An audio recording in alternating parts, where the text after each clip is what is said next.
Ngayon ang anibersaryo ng kamatayan ng biyenan ko. Pero ito rin ang araw na lilibing ko ang 12 taon ng aking pagtitiis. Habang nagdarasal ang lahat para sa kaluluwa ng yumao, tanging puot ang sumasabog sa dibdib ko. Iniwan ko ang lahat. Ang bahay na naging kulungan. Ang asawang naging mamatay tao sa pangarap ko. Kaya ko bang magsimulang muli nang walang anuman kundi ang sugat sa aking puso? Kunin mo ang lahat ng perang naipon ni Maya sa ilalim ng katre ninyo. Anton, huwag mo nang itira kahit isang kusing. Sayang lang ang perang gagamitin sa operasyon ng batang yan. Hindi naman natin sigurado kung mabubuhay pa siya ng matagal.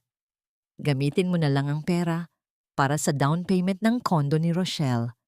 Mas kailangan yon ng magiging apo kong lalaki. Ang boses ni Senyora Lucita ay tila isang matalim na balisong na bumaon ng malalim sa dibdib ni Maya. Nakatayo si Maya sa labas ng bahagyang nakabukas na pinto ng silid ng kanyang biyenan. Tanga ng isang puting mantel, nakakatapos lang niyang burdaan ng magdamag. Ang kanyang mga kamay na puno ng maliliit na sugat mula sa pagkatusok ng karayom ay nagsimulang manginig ng marahas. Ang telang hawak niya ay unti-unting nalukot sa higpit ng kanyang pagkakahawak.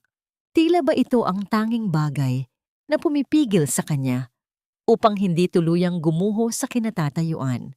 Sa ibaba, sa malawak na kusina ng Mansyong de la Cruz, umaalingasawang bango ng adobo, kaldereta, at iba't ibang pagkaing buong umagang inihanda ni Maya para sa unang anibersaryo ng kamatayan ng kanyang biyenang lalaki. Basang-basa ang kanyang likod ng pawis at ang kanyang mga binti ay tila namamanhid na sa pagod matapos ang ilang araw na paghahanda para sa 50 bisitang darating. Ginawa niya ang lahat ng yon nang walang reklamo. Iniisip na sa pamamagitan ng pagiging masunuring menantu ay tuluyan na siyang tatanggapin ng pamilyang ito. Ngunit ang bawat patak ng kanyang pawis ay tila naging lason sa sandaling marinig niya ang tugon ng kanyang asawa. Pero ma, paano si Cora? Nangako ako kay Maya na ngayong buwan ang schedule ng operasyon sa puso ng bata. Pinaghirapan niya ang perang iyon mula sa pagtatahi at pagtitinda ng kakanin sa palengke. Baka magwala siya kapag nalamang wala na ang ipon niya, sabi ni Anton, ngunit walang bakas ng pagmamalasakit sa kanyang boses. Mas nangingibabaw ang takot niya sa kanyang ina kaysa sa buhay ng sariling anak. Narinig ni Maya ang tuyot na tawa ni Senyora Lucita, isang tunog na tila pagkiskis ng tuyong dahon sa semento. Magwala? Isang sampal mo lang sa babaeng iyan, ay tatahimik na yan.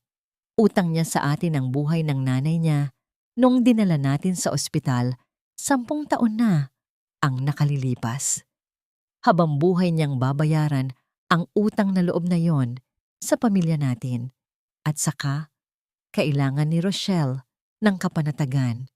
Siya ang nagdadala ng tagapagmana ng pangalang de la Cruz, hindi tulad ng anak mong sakitin na pabigat lang sa atin. Tila tumigil ang pag-ikot ng mundo para kay Maya. Ang hangin sa paligid ay naging malapot at mahirap langhapin. Ang kanyang lalamunan ay nanunuyo at ang bawat tibok ng kanyang puso ay naging isang masakit na pukpok sa kanyang mga sentido. Ang bawat sakripisyo niya sa loob ng 8 taon, ang paglunok sa bawat mura, ang pagtitiis sa bawat pagmamaliit sa kanyang pagkatao, ang paglimot sa sariling pangarap para pagsilbihan ang pamilyang ito, ay itinapon lamang sa basura dahil sa isang batang hindi pa man lamang isinisilang. Ang bawat detalye ng silid ay nagsimulang lumabo sa kanyang paningin. Ang amoy ng mamahaling pabango ni Senyora Lucita na humahalo sa amoy ng insenso para sa dasal ay naging nakakasuka. Binitawan ni Maya ang mantel. Bumagsak ito sa sahig ng walang tunog, katulad ng tahimik na pagkadurog ng kanyang kaluluwa. Ang kanyang mga paa, na kanina ay tila nakabaon sa semento, ay kusa siyang dinala palayo sa pintong iyon. Bawat hakbang pababa ng hagdan ay tila isang hakbang patungo sa isang madilim na bangin. Tumigil siya sa tapat ng malaking altar sa sala, kung saan nakangiti ang larawan ng kanyang yumaong biyenan. Pinalilibutan ng mga sariwang bulaklak na siya mismo ang bumili kaninang madaling araw. Tumingin siya sa kanyang mga palad, magaspang, may mga kalyo, at nangingitim ang mga kuko sa paglilinis ng mga uling sa kalan. Ito ang mga kamay na nag-alaga sa pamilyang ito. Ngunit ito rin ang mga kamay na hinayaang nakawin ang pag-asa ng kanyang anak. Sa gitna ng katahimikan ng malaking bahay, isang tanong ang paulit-ulit na humahampas sa kanyang isipan. Tila isang malakas na alon na unti-unting tumitibag sa huling pader ng kanyang pagtitiis. Hanggang kailan mo ituturing na kabutihan ang pagpapakamatay para sa mga taong hindi ka naman itinuring na buhay? Saan hahantong ang isang martir kapag ang langit na inaasam niya ay isa palang impyernong siya mismo ang bumuo sa pamamagitan ng kanyang pananahimik? Nanatiling nakatayo si Maya, mag-isa sa gitna ng karangyaan ng mansyon, habang sa labas ay unti-unti nang nagdaratingan ang mga sasakyan ng mga bisita. Ang piging ay magsisimula na, ngunit sa puso ni Maya, ang tanging natitira ay ang malamig na abo ng isang pag-ibig na matagal na palang patay. Ipanalangin natin ang kapayapaan ng kaluluwa ni Ricardo at ang patuloy na pagkakaisa at kasaganaan ng ating pamilya. Naway manatiling tapat ang bawat isa sa kanilang tungkulin nang may malinis na puso at walang pagkukuwari. Ang tinig ni Senyora Lucita ay umalingaw-ngaw sa loob ng sala, puno ng pekeng kabanalan, habang hawak ang kanyang suot na kwintas na gawa sa mamahaling perlas.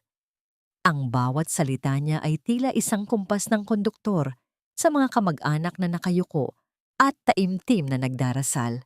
Sa gitna ng usok ng insenso at init ng mga kandila, nakaluhod si Maya sa likuran ng lahat, malayo sa sentro ng atensyon, tila isang aninong pilit na ikinukubli sa sulok.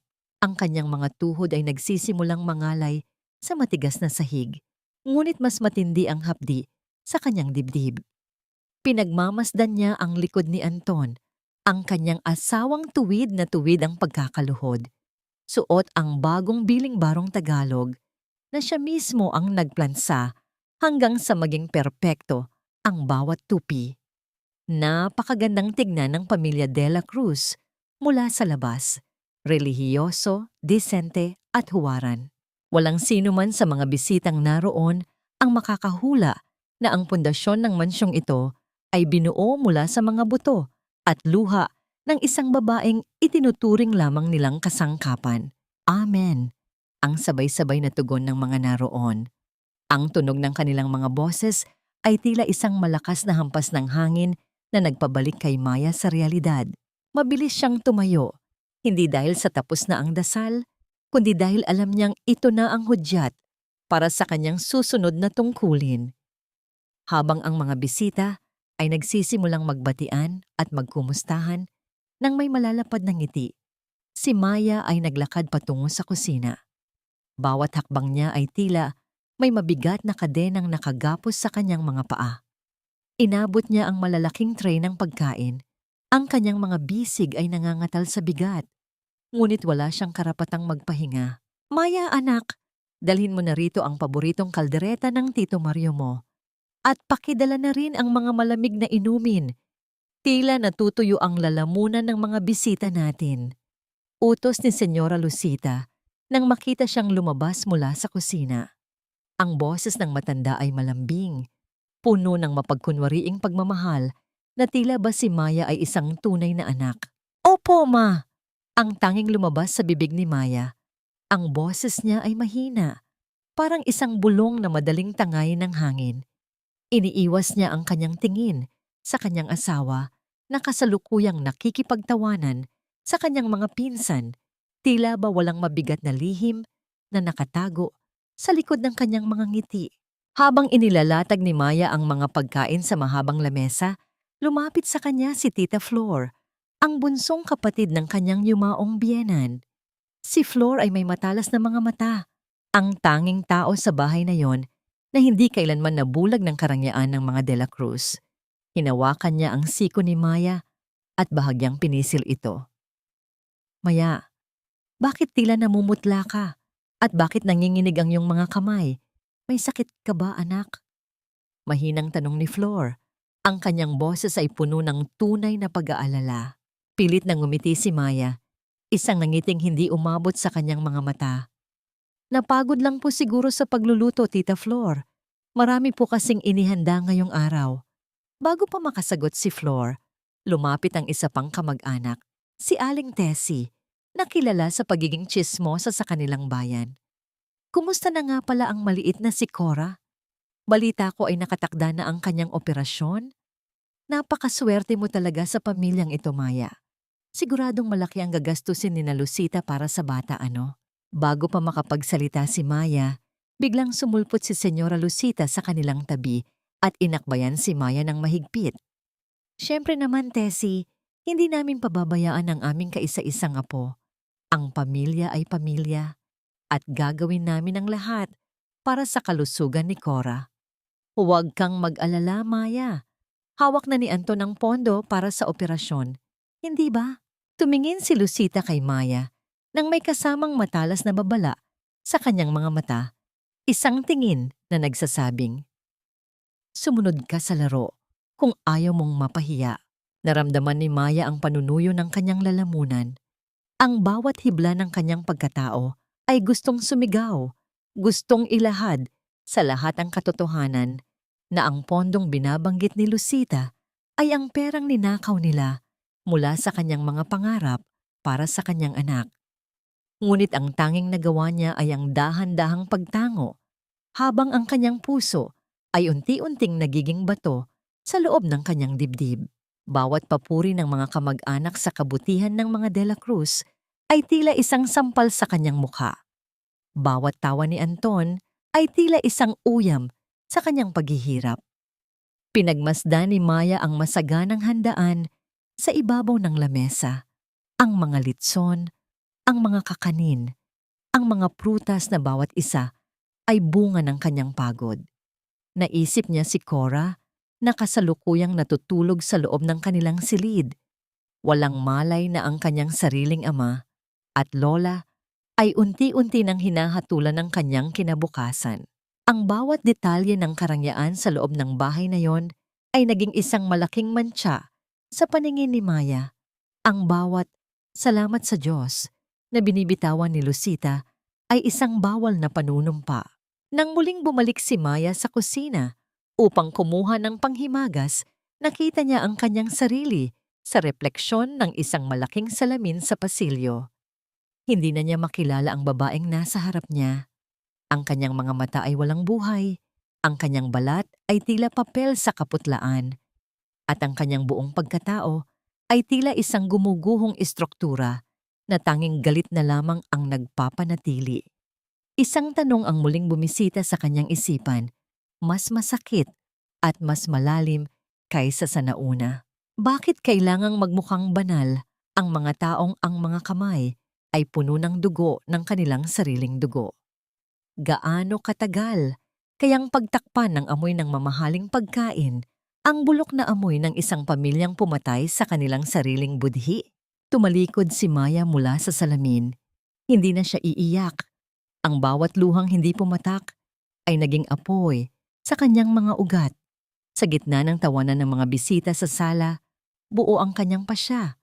Kung ang araw na ito ay para sa pag-alala sa patay, gagawin din niya itong simula ng wakas ng kanyang pagiging biktima. Ngunit sa gitna ng kanyang pagmuni-muni, isang malakas na tunog ng pagkabasag ang narinig mula sa loob ng silid ni Cora.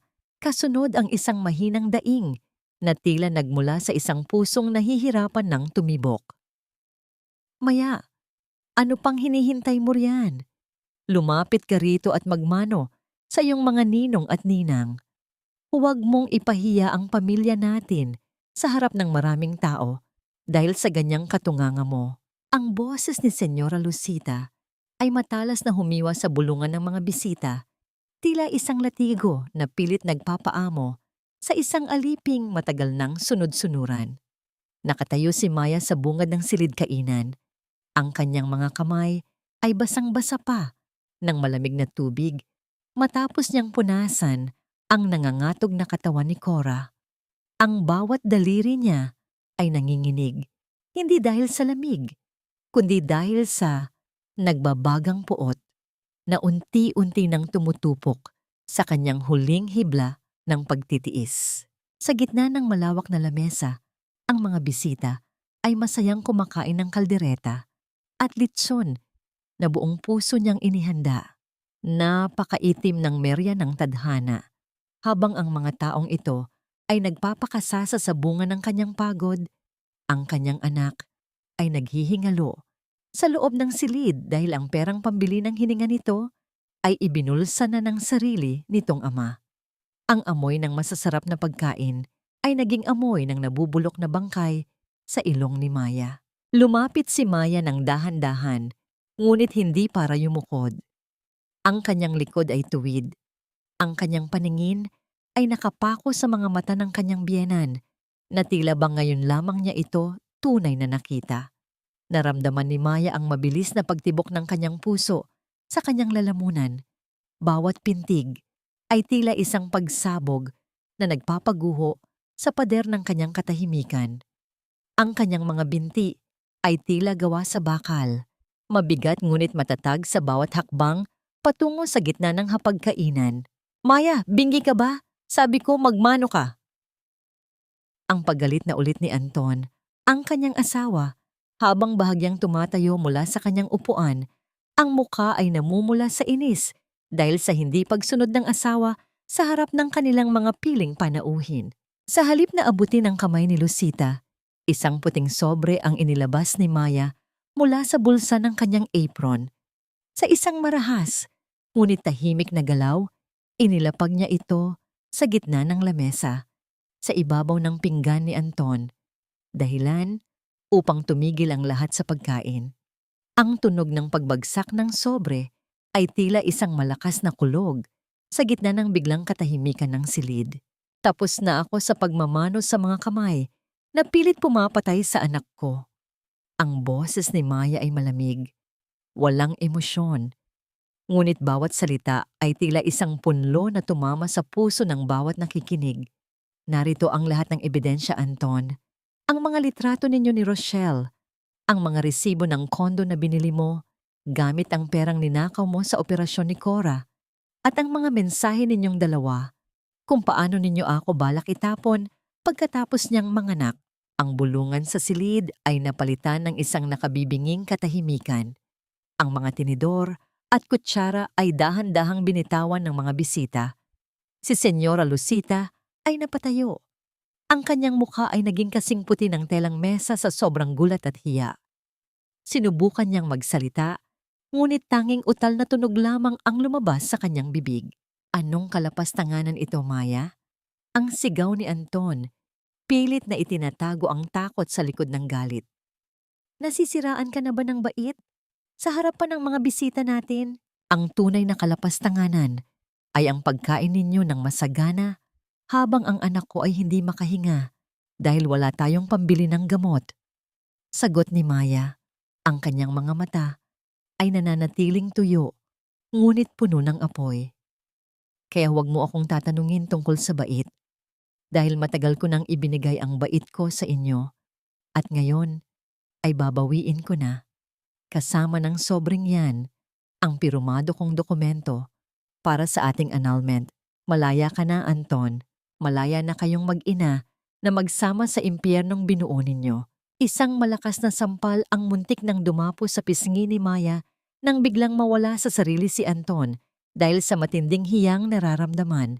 Ngunit bago pa man dumikit ang palad nito sa balat ng asawa, isang matibay na kamay ang humarang sa ere. Ang tunog ng pagkakasalo sa bisig ni Anton ay umalingaw-ngaw sa buong silid. Kasunod ang isang malamig na tinig na hindi inaasahan ng sinuman. Huwag mong susubukang saktan ng isang babaeng wala nang natitira, kundi ang kanyang dangal, Anton.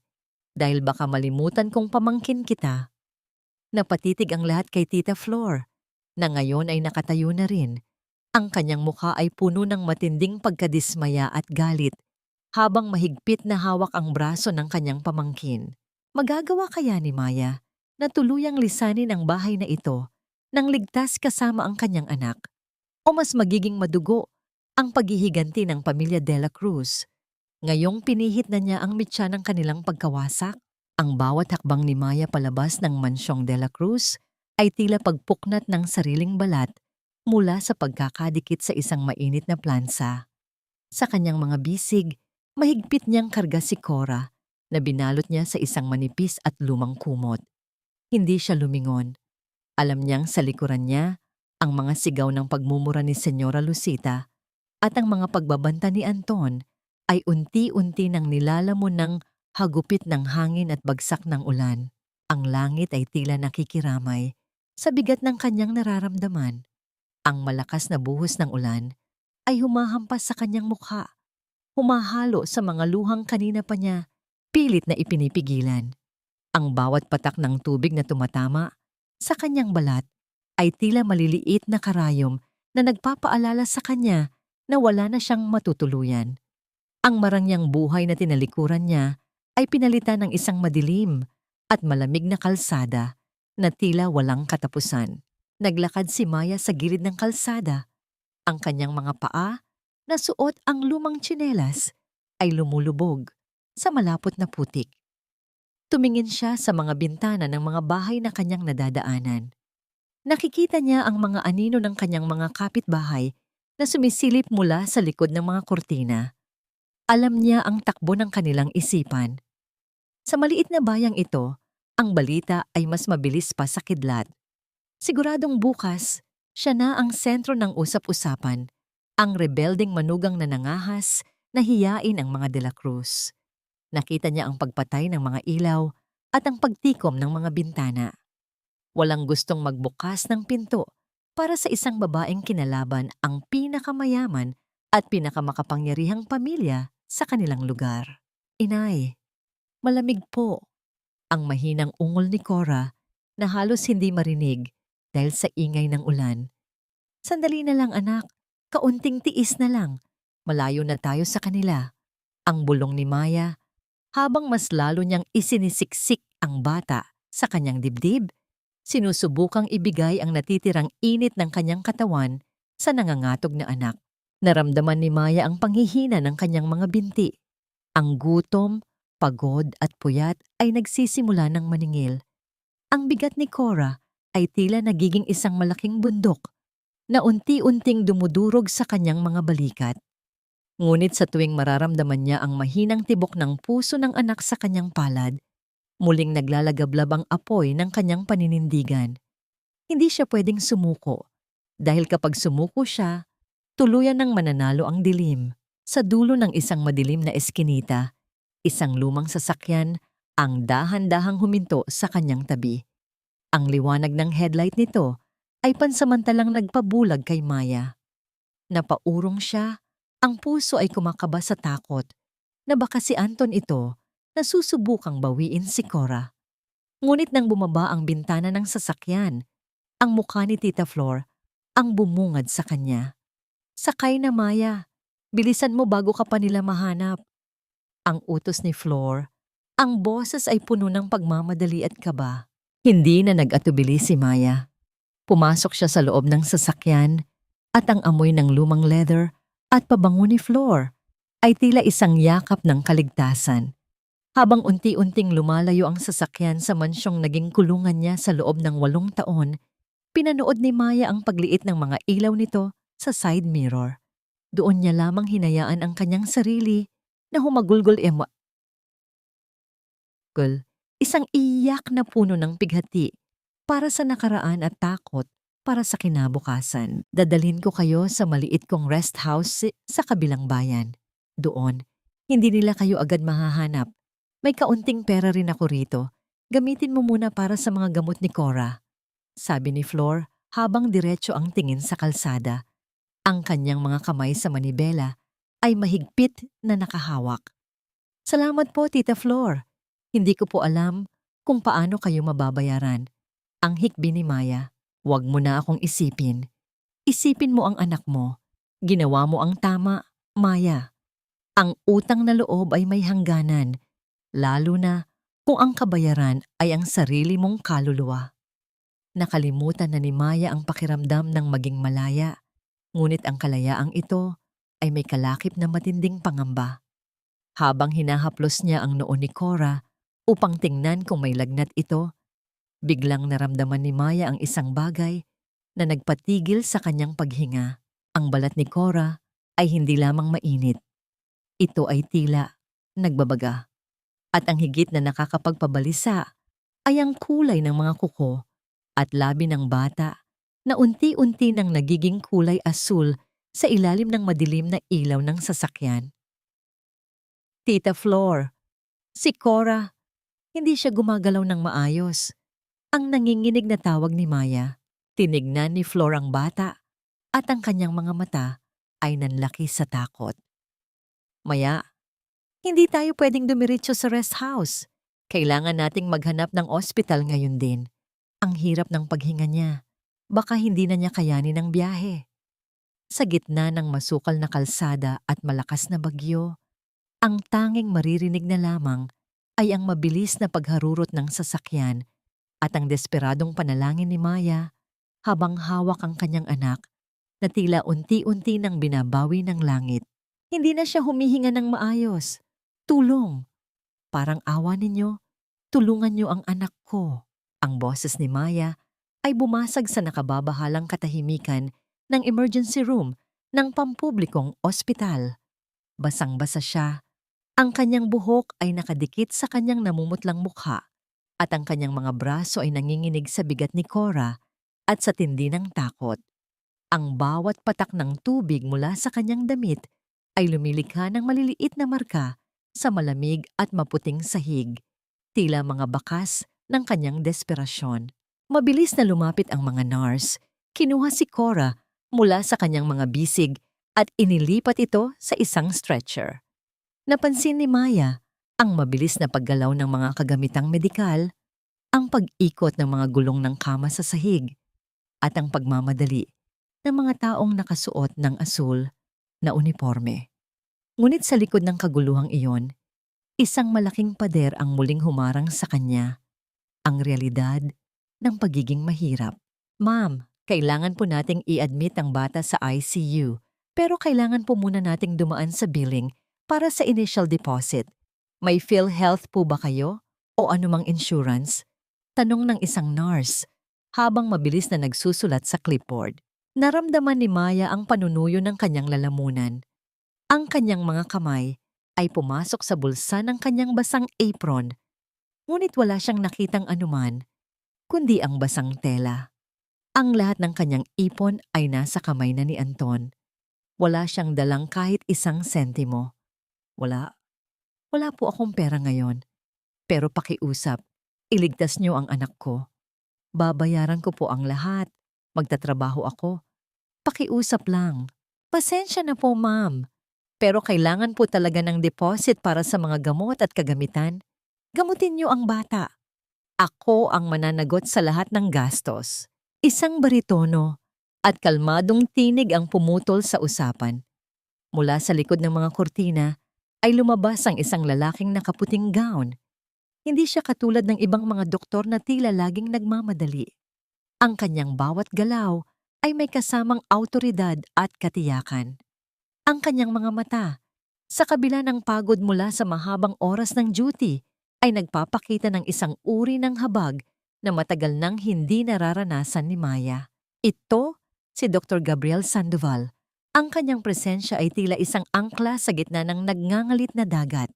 Lumapit siya kay Cora, kinuha ang kanyang stethoscope at dahan-dahang itinigil ang lahat ng ingay sa paligid upang pakinggan ang mahinang tibok ng puso ng bata. Ang bawat segundo ng kanyang pakikinig ay tila isang taon para kay Maya. Tumingin si Gabriel kay Maya.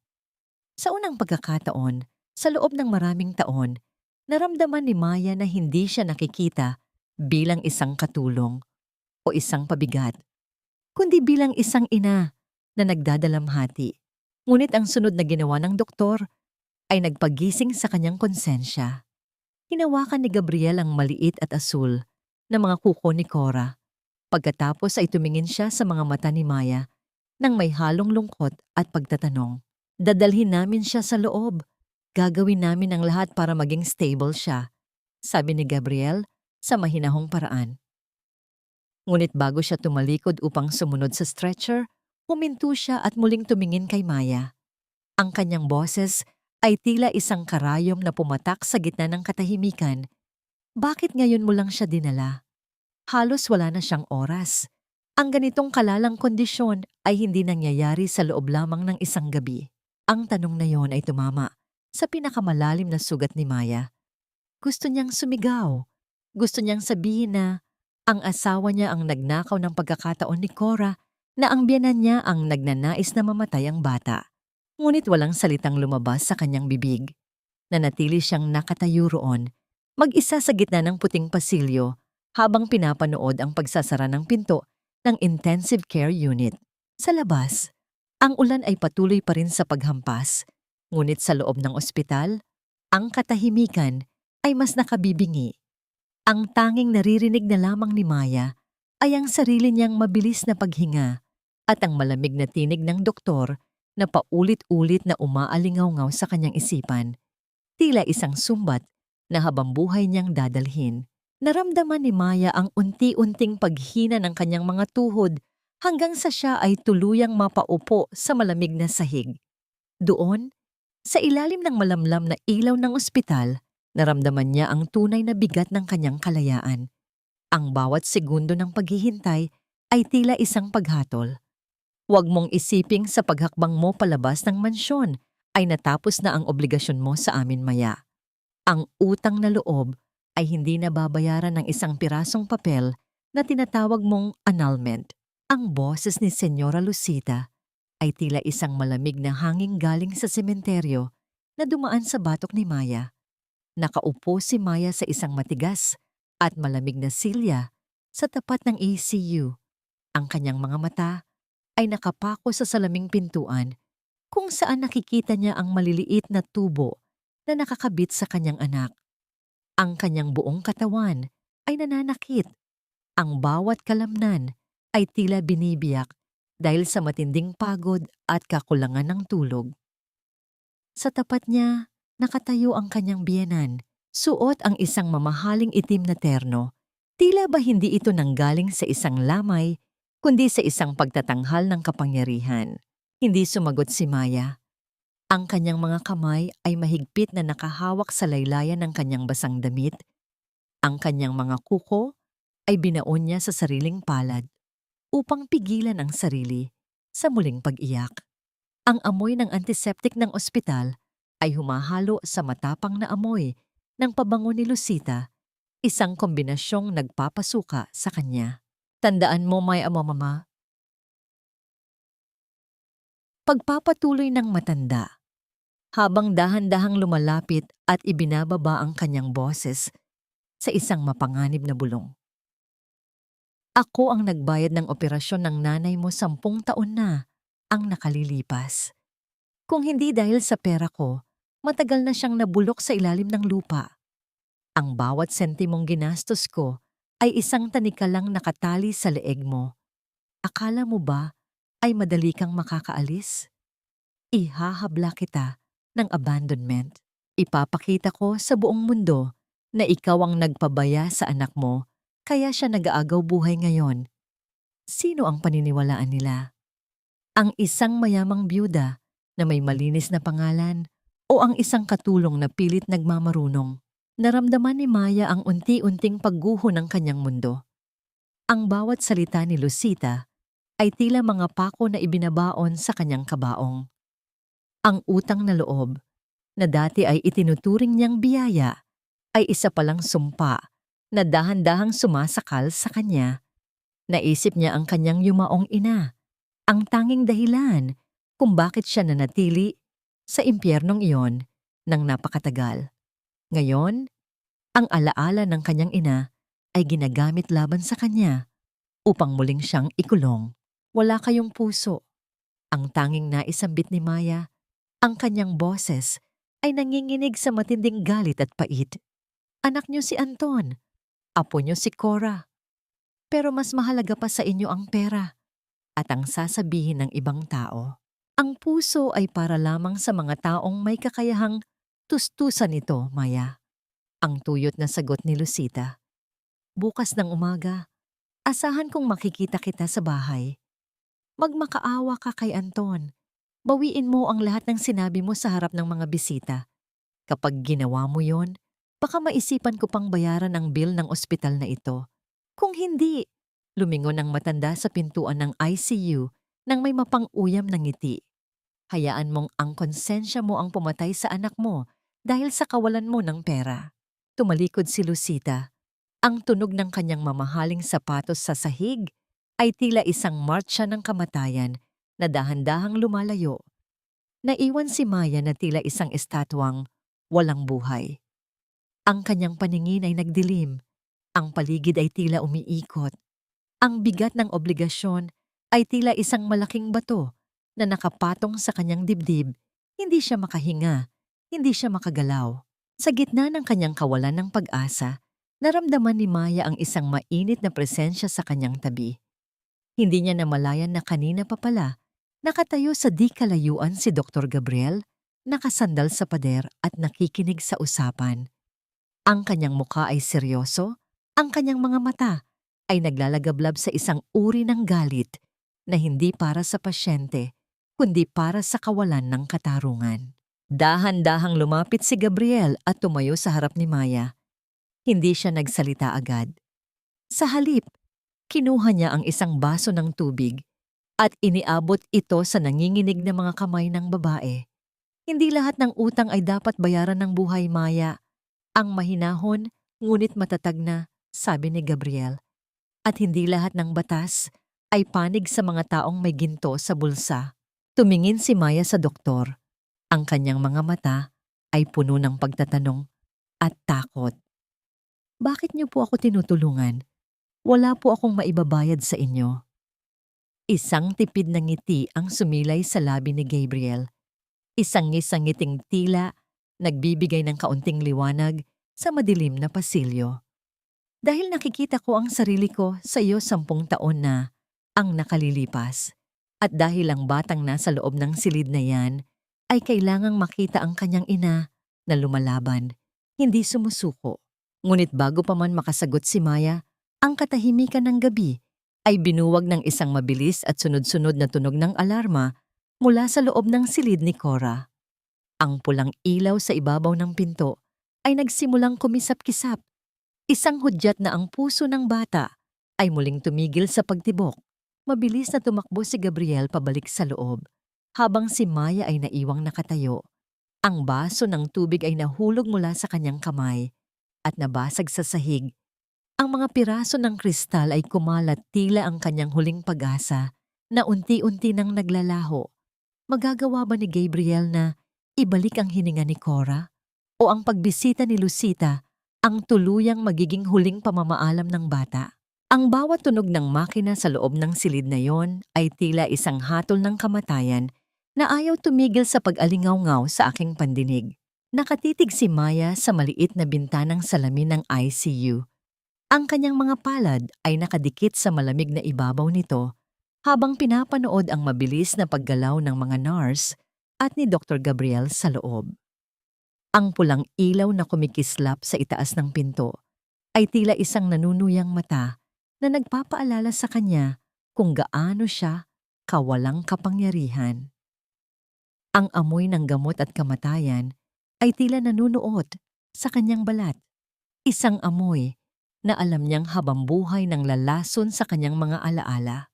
Sa loob ng ilang minutong tila naging habambuhay, nakita ni Maya kung paano ibinuhos ni Gabriel ang lahat ng kanyang kakayahan. Nakita niya ang pawis na namumuo sa noo ng doktor, ang igting sa kanyang mga balikat, at ang determinasyon sa kanyang bawat galaw. At sa huling sandali, nang ang tuwid na guhit sa monitor ay muling naging maliliit na bundok ng pintig, naramdaman ni Maya ang panghihina ng kanyang sariling mga tuhod. Nang lumabas si Gabriel mula sa silid, tinanggal niya ang kanyang maskara. Ang kanyang mukha ay puno ng pagod, ngunit ang kanyang mga mata ay may dalang mensahe ng kaligtasan. Stable na siya, Maya, pero kailangan nating tanggapin na mahaba pa ang laban na ito. Hindi sapat ang gamot. Kailangan niya ng isang inang hindi susuko. Ang mahinang sabi ni Gabriel, Ang kanyang boses ay tila isang haplos sa sugatang kaluluwa ni Maya. Doon, sa gitna ng malamig na pasilyo ng ospital, isang bagong apoy ang nagmula sa mga abo ng kanyang pighati. Hindi na siya babalik sa Mansyong de la Cruz. Hindi na siya muling magiging alipin ng utang na loob na wala namang katapusan. Kung kailangang dumanas siya ng hirap na higit pa sa naranasan niya, gagawin niya para kay Cora. Lumipas ang mga araw na tila isang malabong panaginip. Sa tulong ni Tita Flor, nakahanap si Maya ng isang maliit na kalyeng malapit sa palengke kung saan maaari siyang magsimula. Wala siyang pera, wala siyang kagamitan, ngunit mayroon siyang mga kamay na sanay sa pagtatrabaho. Sa isang lumang hurnong ipinahiram ng isang mabait na kapitbahay, sinimula ni Maya ang pagmamasa ng kanyang kapalaran. Ang bawat kuskos ng kanyang mga kamay sa harina ay tila paglilinis sa kanyang sariling pagkatao mula sa mantsa ng mga de la Cruz. Ang init ng hurno na humahampas sa kanyang mukha ay mas masarap pang damhin kaysa sa malamig na pakikitungo ng kanyang asawa. Ang banyo ng maliit na paupahang kwarto ang nagsilbing saksi sa kanyang mga lihim na pag-iyak tuwing gabi.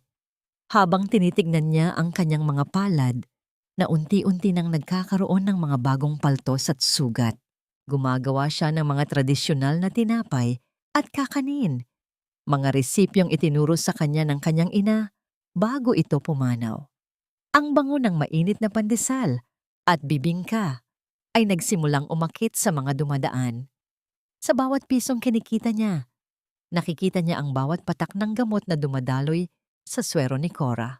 Isang hapon, habang abala si Maya sa pag-aayos ng kanyang mga paninda, napansin niya ang isang marangyang sasakyan na dahan-dahang huminto sa tapat ng kanyang maliit na pwesto. Ang kaba sa kanyang dibdib ay muling bumalik. Mula sa loob ng sasakyan ay bumaba ang isang lalaking naka-Amerikana, mukhang isang tauhan ng isang malaking kumpanya. "Kayo ba si Ginang Maya?" tanong ng lalaki, habang tinitignan ang kanyang maliit at simpleng tindahan. "Opo, ako nga po. Ano pong maipaglilingkod ko?" Ang sagot ni Maya, pilit na itinatago ang panginginig ng kanyang boses. "May isang malaking order kami para sa isang espesyal na pagtitipon bukas.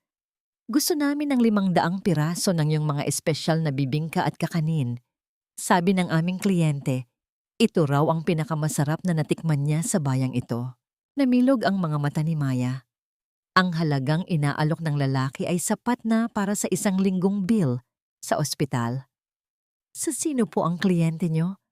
Bakit po sa akin niyo naisipang umorder?" Ngumiti ang lalaki ng mahiwaga. "Hindi ko po pwedeng sabihin ang pangalan, pero ito ang advance payment. Pakidala na lamang sa address na ito bukas ng hapon." Inabot ni Maya ang sobrang puno ng pera. Ang kanyang puso ay nagdiriwang, ngunit sa likod ng kanyang isipan, may isang malaking katanungan. Nang tignan niya ang address na nakasulat sa papel, ang kanyang mundo ay tila muling huminto. Ang address na yon ay hindi sa isang hotel o opisina. Ito ay ang address ng Mansyong de la Cruz. Bakit sila o-order sa kanya? Ito ba ay isang paraan ng muling paglapastangan sa kanya?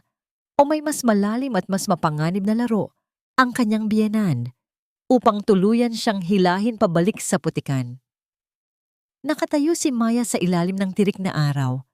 Hawak ang sobre ng pera na tila isang nagbabagang uling. Ang kanyang tagumpay na inaasam ay tila may kasamang lason na hindi niya inaasahan. "Akala mo ba ay makakatakas ka na ng tuluyan sa amin dahil lamang mayroon kang ilang pirasong barya sa iyong bulsa? Dito ka nang galing, Maya, at dito ka rin babagsak." Ang mga salitang yon ni Senyora Lucita mula sa nakaraan ay tila mga multong bumubulong sa pandinig ni Maya habang nakatayo siya sa harap ng dambuhalang pintuang bakal ng Mansyong de la Cruz. Hawak niya ang ilang kahon ng mga kakanin. Ang bigat nito ay tila nagpapapaalala sa kanya ng mga taon ng paghihirap sa loob ng bakurang ito. Ngunit sa pagkakataong ito, hindi siya papasok bilang isang katulong na nakayuko. Papasok siya bilang isang babaeng nagmamay-ari ng sariling pawis at dangal. Nang bumukas ang pinto, hindi ang bango ng mamahaling insenso ang sumalubong sa kanya. Sa halip, ang amoy ng luma at hindi nalinis na bahay ang nanuot sa kanyang ilong. Ang mansyong dati ay kumikinang sa karangyaan ay tila nawalan na ng kislap. Ang mga kurtina ay may mga mantsa at ang mga mamahaling muebles ay tila hindi na napupunasan. Dinala ni Maya ang mga order sa malawak na hapagkainan. Doon, nasaksihan niya ang isang tagpong hindi niya inaasahan. Si Senyora Lucita, ang dating reyna ng bahay na walang ginawa kundi maliit, ay nakaupo sa kanyang wheelchair sa gilid ng lamesa. Ang kanyang mukha ay tila naging bungo sa kaputlaan at ang kanyang mga mata ay puno ng takot. Sa tapat niya ay nakatayo si Rochelle, ang babaeng naging mitya ng pagkawasak ng pamilya ni Maya. Ano ba? Matanda ka. Sabi ko, huwag mong itatapon ang pagkain sa sahig. Ang dumi-dumi mo na. Wala ka ng silbi sa bahay na ito. Ang sigaw ni Rochelle, habang padabog na inilalapag ang isang baso ng tubig na bahagyang natapon sa kandungan ni Lucita. Naramdaman ni Maya ang isang pamilyar na hapdi sa kanyang puso. Hindi dahil mahal pa niya ang biyenan, kundi dahil sa sakit na makita ang isang tao na tinatrato ng walang dignidad. Ang mismong pakiramdam na naranasan niya sa loob ng maraming taon.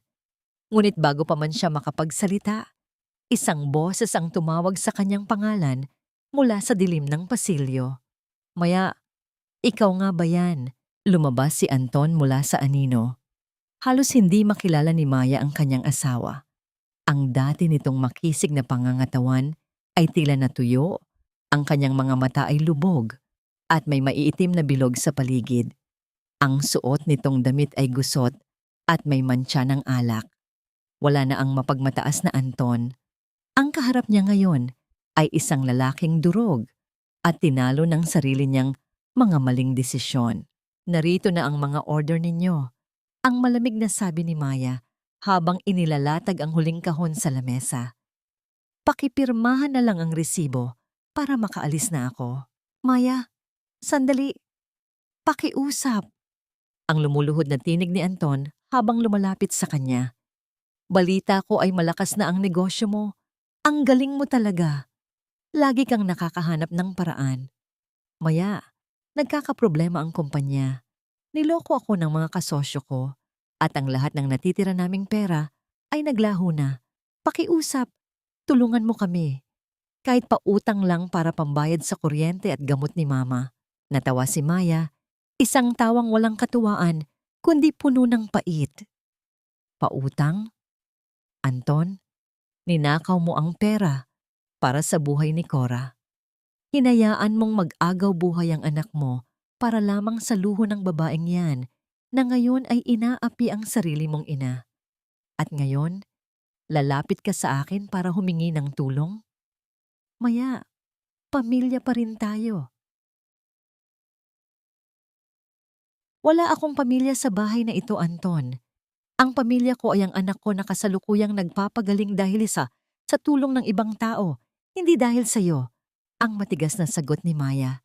Kinuha niya ang kanyang gamit at tumalikod na upang umalis. Ngunit bago siya makarating sa pinto, narinig niya ang malakas na kalabog ng isang bagay na bumagsak sa sahig. Kasunod ang hysterical na tawa ni Rochelle. Huwag kang umasa sa kanya, Anton. Hindi ka na niyan tutulungan. At ikaw, matandang hukluban, huwag mo akong tinitignan ng ganyan dahil baka bukas ay sa kalsada na kita itapon. Lumingon si Maya sa huling pagkakataon.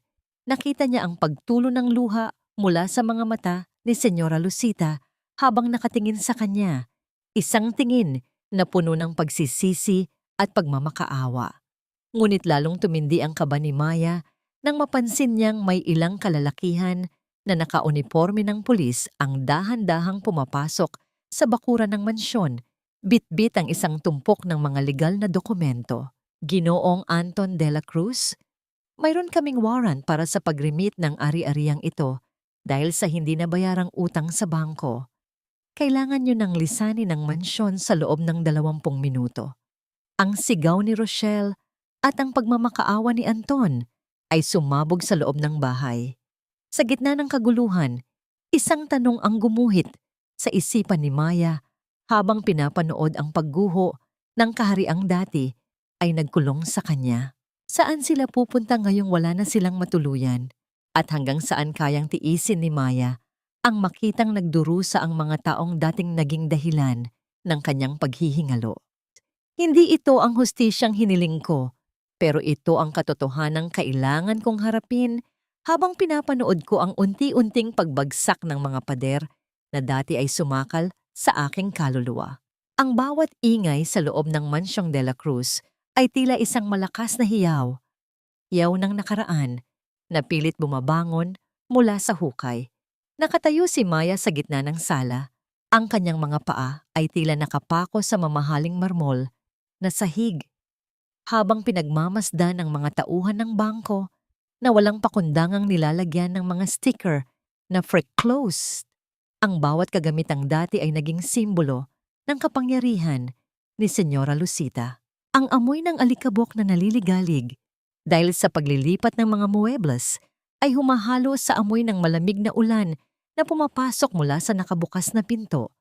Isang amoy na nagpapaalala kay Maya sa gabi nang siya ay lumayas nang walang anuman kundi ang kanyang dangal.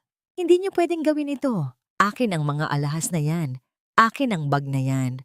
Ang tili ni Rochelle ay umalingaw sa buong bahay. Tila isang sirena na naghahanap ng atensyon. Nakita ni Maya kung paano pilit na isinisiksik ng babae ang mga mamahaling kwintas at hikaw sa loob ng kanyang maleta, habang ang mga pulis ay pilit siyang pinipigilan. Ang mukha ni Rochelle, na dati ay puno ng pagmamayabang, ay naging isang maskara ng desperasyon at kasakiman. Sa isang sulok nakaupo si Senyora Lucita sa kanyang wheelchair, tila isang estatwang gawa sa abo. Ang kanyang mga mata, na dati ay naglalabas ng apoy ng pagmamaliit, ay puno na ngayon ng tubig at nanunuyong takot. Walang sino man ang nagtatangkang lumapit sa kanya. Ang reyna ng mansyon ay naging isang anino na lamang na pilit na iniiwasan ng lahat. Napansin ni Maya ang isang maliit na detalye na nagpabagsak sa kanyang huling pader ng katigasan. Ang isang maliit na manika ni Cora, madumi at luma, ay nakahandusay sa sahig at dahan-dahang natatapakan ng mga sapatos ng mga taong naglalabas ng gamit. Ang puso ni Maya ay kumirot sa isang uri ng sakit na hindi niya inaasahan. Iyon ang hustisya, hindi ba? Ang makitang nawawalan ang mga taong kumuha sa kanya ng lahat. Ngunit habang tinitignan niya ang manika ng kanyang anak na niyuyurakan, naramdaman niya ang isang matinding lula. Tila ba ang buong mansyon ay umiikot at dahan-dahang lulunukin siya ng dilim. Maya, pakiusap. Kausapin mo sila. Sabihin mo sa kanila na babayaran natin ang utang. Mayroon kang pera, hindi ba? Ang tiyanggi mo, ang mga kakanin mo. Sikat ka na. Ang boses ni Anton ay nanggaling sa kanyang likuran, puno ng alak at malapot na pagmamakaawa. Amoy na amoy ni Maya ang alak sa hininga nito. Isang amoy na naging madalas na niyang kasama sa huling mga taon ng kanilang pagsasama. Hinawakan ni Anton ang braso ni Maya. Ang kanyang mga daliri ay madumi at nanginginig. Dahan-dahang tinanggal ni Maya ang kamay ni Anton. Ang kanyang bawat galaw ay puno ng pagkamuhi. Ang perang kinikita ko ay para sa hininga ni Cora. Anton, hindi para pambayad sa kasalanan ninyong dalawa. Ni isang kusing, hindi kayo makakatanggap sa akin. Wala kang utang na loob.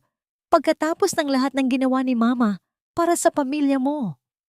Ang sigaw ni Anton, ang kanyang desperasyon ay nauuwi na sa galit, utang na loob. Ang boses ni Maya ay naging isang malamig na bulong na tila nagyayelo sa hangin. Ang utang na loob ko ay nabayaran ko na ng 8 taon ng aking buhay na ninakaw niyo. Ang utang na loob ko ay nabayaran na ng bawat sampal at mura na tinanggap ko sa bahay na ito. Ngayon, Anton, ang tanging utang na mayroon ay ang utang niyo sa langit para sa buhay ng anak ko. Sa gitna ng kanilang pagtatalo, isang pamilyar na boses ang pumutol sa tensyon. Maya, handa na ang sasakyan. Kailangan na nating umalis dito. Si Dr. Gabriel, nakatayo siya sa may pintuan. Suot ang kanyang itim na coat na nababasa na rin ng ulan. Ang kanyang presensya ay tila isang pader ng proteksyon na humarang sa pagitan ni Maya at ng nakaraan. Lumapit siya at dahan-dahang inakbayan si Maya, isang kilos na puno ng paggalang at pagkalinga. Ngunit sa pagkakataong yon, nakita ni Maya ang pagbabago sa ekspresyon ni Gabriel nang tumingin ito kay Anton. Hindi ito galit ng isang estranghero. Mayroong isang uri ng kilala at malalim na puot sa mga mata ng doktor na nagpadala ng kakaibang kaba sa dibdib ni Maya. Sino ka ba? Ano ang pakialam mo sa asawa ko? Ang hamon ni Anton, pilit na nagmamatapang sa harap ng mas matikas na lalaki. Hindi mo na siya asawa, Anton.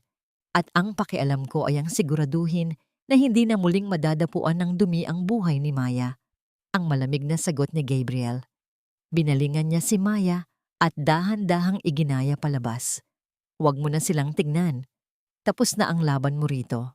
Habang naglalakad sila patungo sa sasakyan sa ilalim ng malakas na ulan, hindi napansin ni Maya na may isang sobrang puti na nahulog mula sa bulsa ni Gabriel. Sa gitna ng putikan, ang sobre ay bahagyang bumukas at doon ay nakita ni Maya ang isang pamilyar na pangalan. Ang pangalan ng bangkong nagpapaalis sa mga De La Cruz at ang mas nakagigimbal, ang pangalan ni Gabriel Sandoval ay nakasulat doon bilang isa sa mga claimants.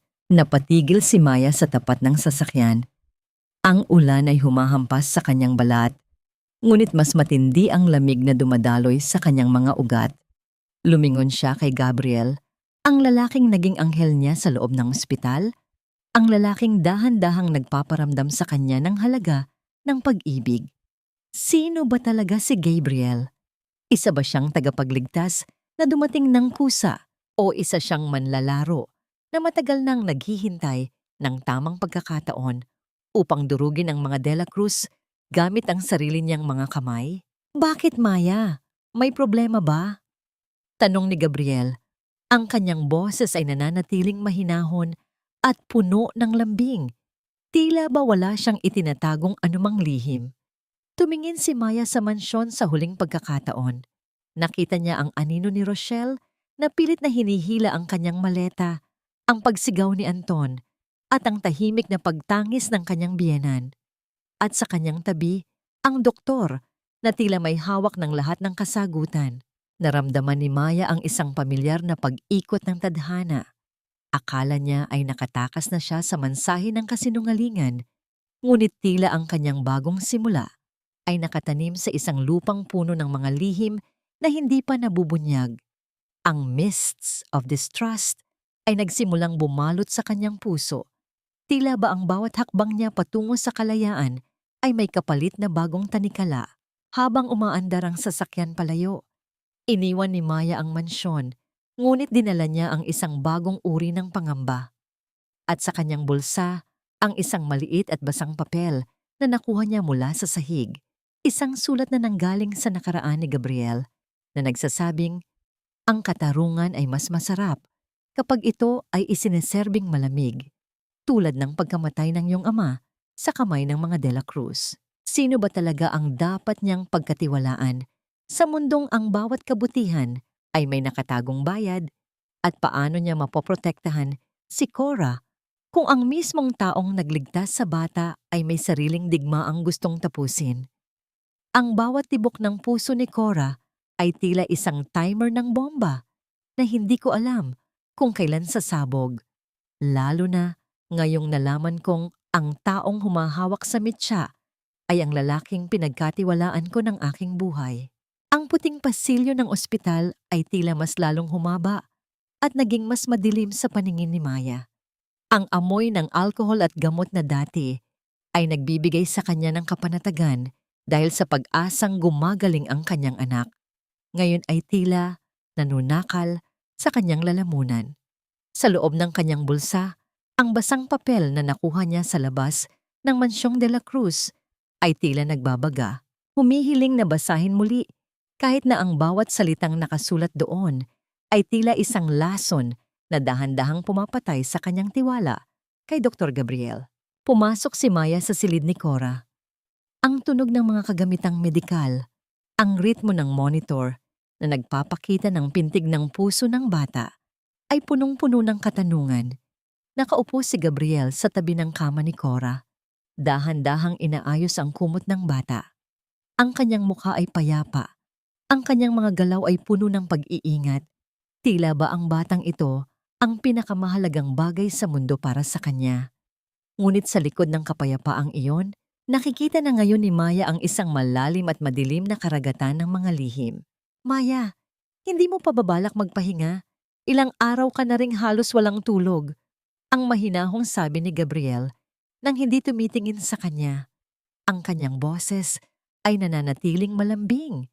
Isang tinig na dati ay nagsisilbing musika sa pandinig ni Maya. Ngunit ngayon ay tila isang dissonance na nagbibigay sa kanya ng kaba. Paano ako magpapahinga, Gabriel, kung ang bawat taong nakapaligid sa akin ay may kanya-kanyang maskara? Ang sagot ni Maya. Ang kanyang boses ay hindi sumisigaw, ngunit meron itong bigat na nagpatigil sa kamay ng doktor. Dahan-dahang tumayo si Gabriel at humarap kay Maya. Ang liwanag mula sa fluorescent lamp sa itaas ay nagbibigay ng matatalas na anino sa kanyang mukha. Anong ibig mong sabihin? May nagawa ba ako? O may narinig ka na namang kuro-kuro mula sa mga tao sa labas? Huminga ng malalim si Maya. Inilabas niya ang basang papel mula sa kanyang bulsa at inilapag ito sa lamesang puno ng mga gamot. Ang mga titik na tila nabura na ng ulan ay sapat pa rin upang magkwento ng isang nakaraang pilit na ibinaon. Sino ang ama mo, Gabriel? At anong kinalaman ng pamilya de la Cruz sa pagkamatay niya? Ang katahimikan sa loob ng silid ay naging kasing lamig ng yelo. Ang tanging maririnig ay ang mekanikal na tunog ng paghinga ni Cora mula sa kanyang oxygen mask. Nakita ni Maya ang paggalaw ng panga ni Gabriel. Ang kanyang mga mata ay nanliit at ang kanyang kamao ay dahan-dahang nag-igting sa kanyang gilid. Sa isang sandali, ang mabait at mapagkalingang doktor ay naglaho at ang pumalit ay isang lalaking puno ng puot na matagal nang kinikimkim. Ang ama ko ay isang simpleng accountant sa kumpanya ng mga de la Cruz 30 taon na ang nakalilipas. Ang simula ni Gabriel, ang kanyang boses ay tila galing sa ilalim ng lupa. Nalaman niya ang lahat ng ilegal na transaksyon ni Ricardo de la Cruz, ang biyenan mo. Ngunit bago niya mailahad ang katotohanan, nahanap na lang namin siyang wala ng buhay sa isang madilim na eskinita. Sinabi nilang hold up, sinabi nilang aksidente. Pero alam naming lahat na si Ricardo ang nag-utos niyon. At ang mas masakit, ang biyenan mong si Lucita ang nagbayad sa mga pulis upang itago ang lahat. Naramdaman ni Maya ang panghihina ng kanyang mga tuhod. Ang mundong kinatatayuan niya ay tila muling gumuguho. Kaya ba? Kaya ba narito ka? Kaya ba tinulungan mo si Cora? Hindi dahil sa awa, kundi dahil kailangan mo ako upang mapalapit sa kanila. Ginamit mo ba ang sakit ng anak ko para makuha ang paghihiganti mo? Hindi ko kailanman ginamit si Cora, Maya. Ang bahagyang pasigaw na sagot ni Gabriel, ngunit mabilis din niyang binaba ang kanyang boses nang makitang gumalaw ang bata. Ang pagligtas sa anak mo ay totoo. Ang pagmamalasakit ko sa iyo ay totoo. Ngunit hindi ko itatago na ang pagkakataong makitang walang-wala ang mga de la Cruz ay isang bagay na pinangarap ko gabi-gabi. Ang foreclosure ng mansyon nila, ako ang nagayos niyon. Binili ko ang lahat ng utang nila sa bangko para lang masiguradong sa kalsada sila pupulutin. At ginawa ko yon dahil nararapat lang sa kanila ang mabulok sa hirap pagkatapos ng lahat ng ginawa nila sa pamilya ko. At sa iyo. Bago pa man makasagot si Maya, ang pintuan ng silid ay marahas na bumukas. Isang amoy ng alak at basang damit ang pumasok sa silid. Si Anton. Nakatayo siya sa pintuan. Gusot ang kanyang barong. Ang kanyang mga mata ay nanlilisik sa galit at kalasingan. Hawak niya ang isang bote ng alak na tila ba ito na lamang ang tanging bagay na nagpapanatili sa kanya. Nandito ka lang pala, Maya. Kasama ang doktor mong ito. Ang sigaw ni Anton habang pasuray-suray na lumalapit. Akala niyo ba ay matatalo niyo ako? Akala niyo ba ay makukuha niyo ang lahat sa amin ng ganoon kadali? Ikaw, doktor ka. Ikaw ang dahilan kung bakit kami pinalayas. Nalaman ko na ang lahat. Ikaw ang nasa likod ng bangkong iyon. Anton, umalis ka rito. Lasing ka at nasa loob ka ng ospital. Ang pakiusap ni Maya, pilit na humaharang sa pagitan ni Anton at ng kama ni Cora. Wala akong pakialam. Kung mawawalan ako ng bahay, sisiguraduhin kong wala rin kayong magandang buhay. Inihagis ni Anton ang bote ng alak sa pader. Ang tunog ng pagkabasag ng kristal ay umalingaw-ngaw sa buong floor. Ang mga piraso ng bubog ay kumalat sa sahig. Ang ilan ay tumalsik malapit sa kama ni Cora. Mabilis na kumilos si Gabriel. Sa isang iglap, nahawakan niya ang leeg ng damit ni Anton at isinandal ito ng marahas sa pader. Ang mukha ni Gabriel ay puno ng isang mapanganib na uri ng galit. Huwag mong susubukang magdala ng gulo sa silid na ito, Anton. Dahil sa isang kumpas lang ng kamay ko, sisiguraduhin kong hindi lang bahay ang mawawala sa iyo, kundi pati na rin ang kalayaan mo. Gusto mo bang balikan natin ang lahat ng ebidensya ng pagnanakaw mo sa pondo ng kumpanya? O ang pagtakas mo sa responsibilidad sa anak mo? Nanginig si Anton.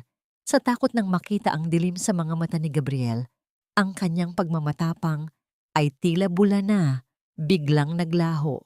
Binitawan siya ni Gabriel ng may pandidiri at si Anton ay bumagsak sa sahig, humihikbi tila isang bata. Lumabas ka! Bago ko pa malimutan na doktor ako, ang huling babala ni Gabriel. Habang hinahatak ng mga security guard si Anton palabas, naiwan si Maya na nakatayo sa gitna ng silid, napapalibutan ng mga bubog at amoy ng alak. Tumingin siya kay Gabriel, ang lalaking nagligtas sa kanyang anak. Ngunit meron ding kapangyarihang manira ng buhay. Sino ba ang mas nakakatakot? Ang kaaway na lantad ang kasamaan tulad ni Anton o ang tagapagligtas na may nakatagong matalim na itak sa likod ng kanyang mga yakap? Maya, maniwala ka. Ginawa ko lang ang kailangan para sa hustisya, ang mahinang sabi ni Gabriel habang sinusubukang hawakan ang kamay ni Maya. Inilayo ni Maya ang kanyang kamay. Hustisya ba ang tawag sa pagiging katulad nila, Gabriel? Ang pagmamanipula sa buhay ng ibang tao para sa sariling galit? Sabi mo, kailangan ko ng inang hindi susuko.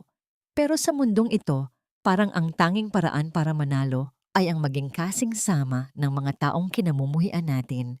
Ang monitor ng puso ni Cora ay biglang bumilis ang tunog. Isang babala na ang tensyon sa loob ng silid ay nararamdaman na rin ng bata. Tumingin si Maya sa kanyang anak. Pagkatapos ay kay Gabriel. Naramdaman niya ang isang matinding pag-iisa. Sa gitna ng labanang ito, wala siyang ibang kakampi kundi ang sarili niya. Gusto kong lumabas ka muna, Gabriel. Kailangan naming mag-ina ng katahimikan. Ang pinal na sabi ni Maya. Nang lumabas si Gabriel, naiwan si Maya na mag-isa. Pinulot niya ang maliit na manika ni Cora na nasa sahig pa rin. Naramdaman niya ang bigat ng bawat lihim na nabunyag. Ngunit bago pa man siya makaupo, isang nurse ang pumasok ng may dalang kaba sa kanyang mukha. Ma'am Maya, may tumatawag po sa inyo mula sa istasyon ng pulisya. Ang inyo pong biyenan, si Senyora Lucita. Natagpuan po siyang walang malay sa gilid ng kalsada at ang huling pangalang binanggit niya bago siya tuluyang mawalan ng malay ay ang sa inyo. Ang cycle ng sakit ay tila ayaw huminto. Sa gitna ng kanyang paghahanap ng kalayaan, muli siyang hinahila ng nakaraan. Haharapin ba ni Maya ang babaeng sumira sa kanyang buhay o hahayaan na lang niya itong lamunin ng sarili nitong karma habang siya ay pilit na bumubuo ng bagong buhay sa ibabaw ng mga bubog ng kasinungalingan? Ang karma ay hindi isang mabilis na kidlat na tatama sa iyo mula sa langit. Ito ay isang mabagal at madilim na baha na unti-unting lulunod sa lahat ng iyong pinahalagahan hanggang sa wala ka nang makapitan, kundi ang mga kamay na dati mong tinanggihan. Nakatayo si Maya sa pintuan ng ward ng pampublikong ospital. Ang kanyang mga mata ay naninibugho sa nakikitang tanawin. Ang amoy ng pawis, ihi, at murang disinfectant ay sumasalubong sa kanyang bawat hininga, isang malaking kabaligtaran sa amoy ng mamahaling insenso at French perfume na dati ay bumabalot kay Senyora Lucita. Sa gitna ng mahabang hilera ng mga kalawanging kama, nakahiga ang dati ay reyna ng mga De La Cruz. Wala na ang kanyang mga alahas, wala na ang kanyang maayos na buhok. Ang natitira na lamang ay isang tuyot na matandang babae na ang balat ay tila papel sa kaputlaan, pinalilibutan ng ingay at gulo ng mga taong hindi man lang alam ang kanyang pangalan. Sa tabi ng kama, nakita ni Maya si Anton. Nakayuko ito, ang kanyang mga siko ay nakatukod sa kanyang mga tuhod at ang kanyang mga kamay ay nakasabunot sa sariling buhok. Ang kanyang suot na damit ay may mantsa ng suka at putik. Nang marinig nito ang tunog ng mga hakbang ni Maya, dahan-dahan itong nag-angat ng ulo. Ang mga mata ni Anton ay puno ng dugong namuo dahil sa puyat at alak. At sa sandaling makita niya si Maya, ang kanyang mukha ay nabakasan ng isang uri ng pag-asa na mas nakakasuka kaysa sa galit. Maya, salamat. Salamat at dumating ka. Ang paos na tinig ni Anton habang pilit na tumatayo. Iniwan na kami ni Rochelle. Kinuha niya ang huling pera sa vault, pati ang mga natitirang alahas ni Mama. Dinala niya lahat. Wala kaming pambayad sa pribadong kwarto. Wala kaming pambili ng gamot.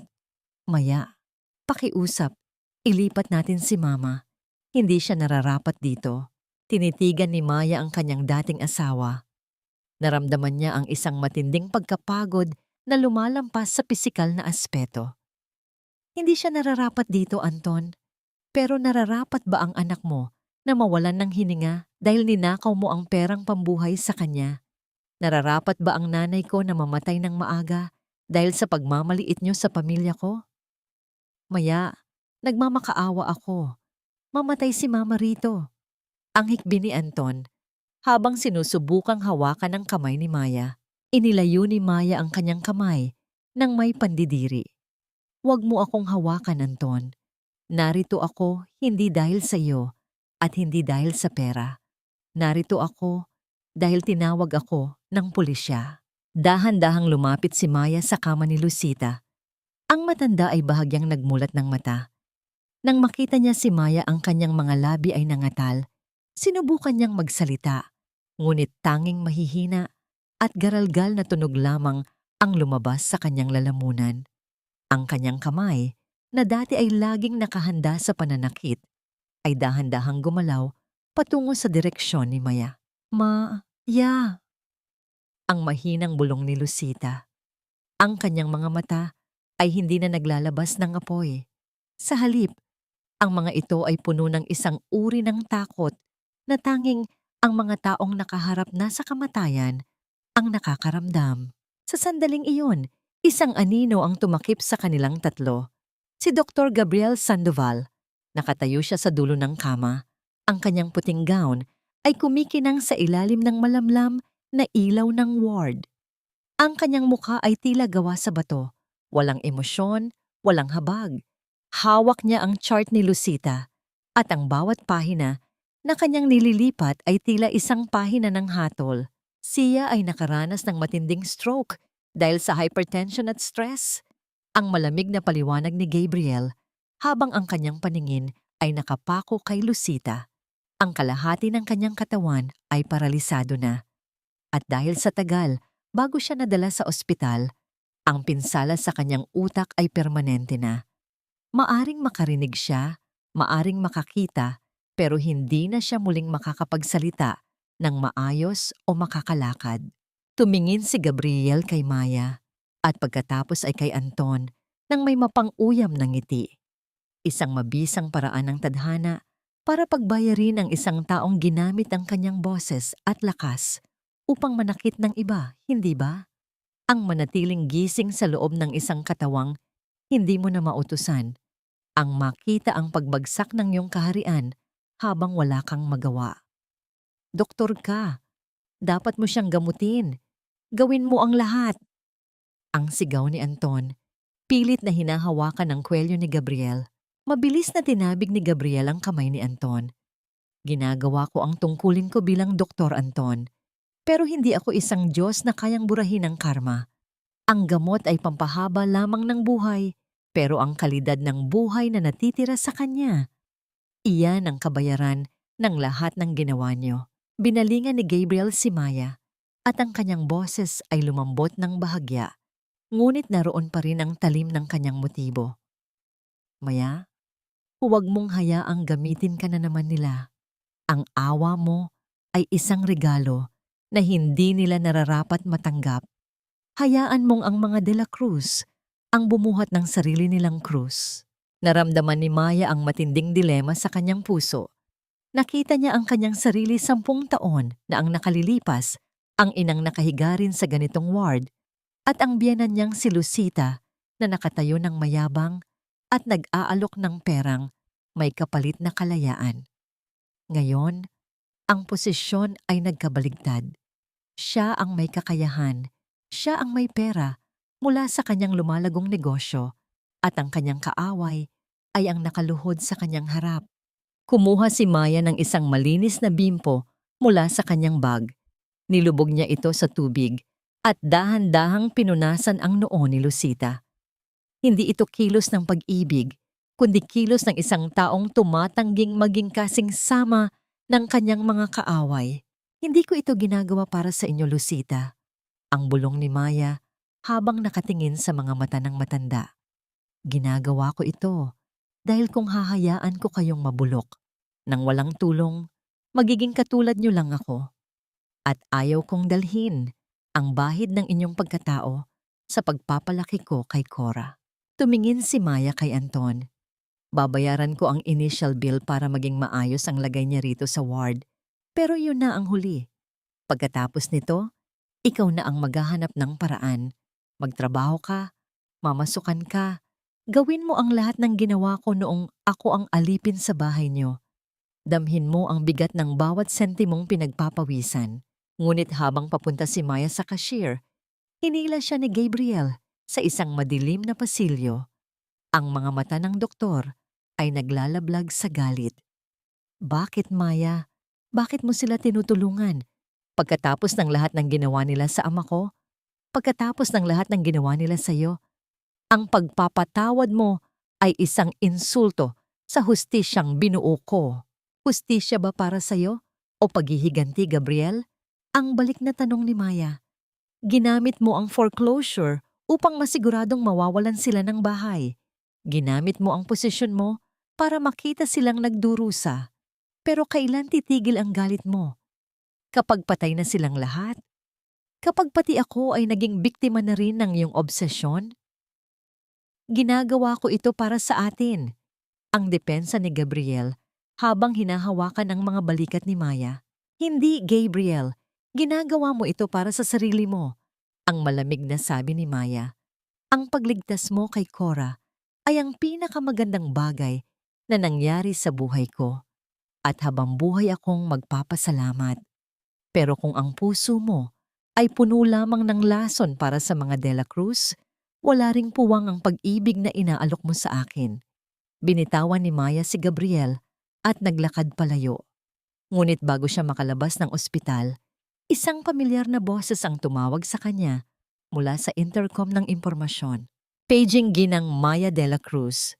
Mayroon pong isang liham na iniwan para sa inyo sa reception area. Mula po ito sa isang abogado na nagngangalang Attorney Valdez. Nang kunin ni Maya ang liham, ang kanyang mga kamay ay muling nanginig. Ang liham ay mula sa huling testamento ng kanyang yumaong biyenang lalaki, si Ricardo De La Cruz. Ang dokumentong nakalakip doon ay nagsasabing, bago pa man mamatay si Ricardo, mayroon siyang inilaang malaking halaga ng lupa at pera na nakapangalan hindi kay Anton at hindi kay Lucita, kundi kay Maya at sa kanyang magiging anak. Isang proteksyon na itinago ni Lucita sa loob ng 8 taon. Ang liham ay may kasamang isang susi ng isang safety deposit box. At sa loob ng deposit box na yon, ayon sa abogado, ay ang ebidensyang magpapatunay na ang tunay na pumatay sa ama ni Gabriel ay hindi si Ricardo, kundi ang isang taong malapit na malapit sa kanila na hindi pa rin nila nabubunyag.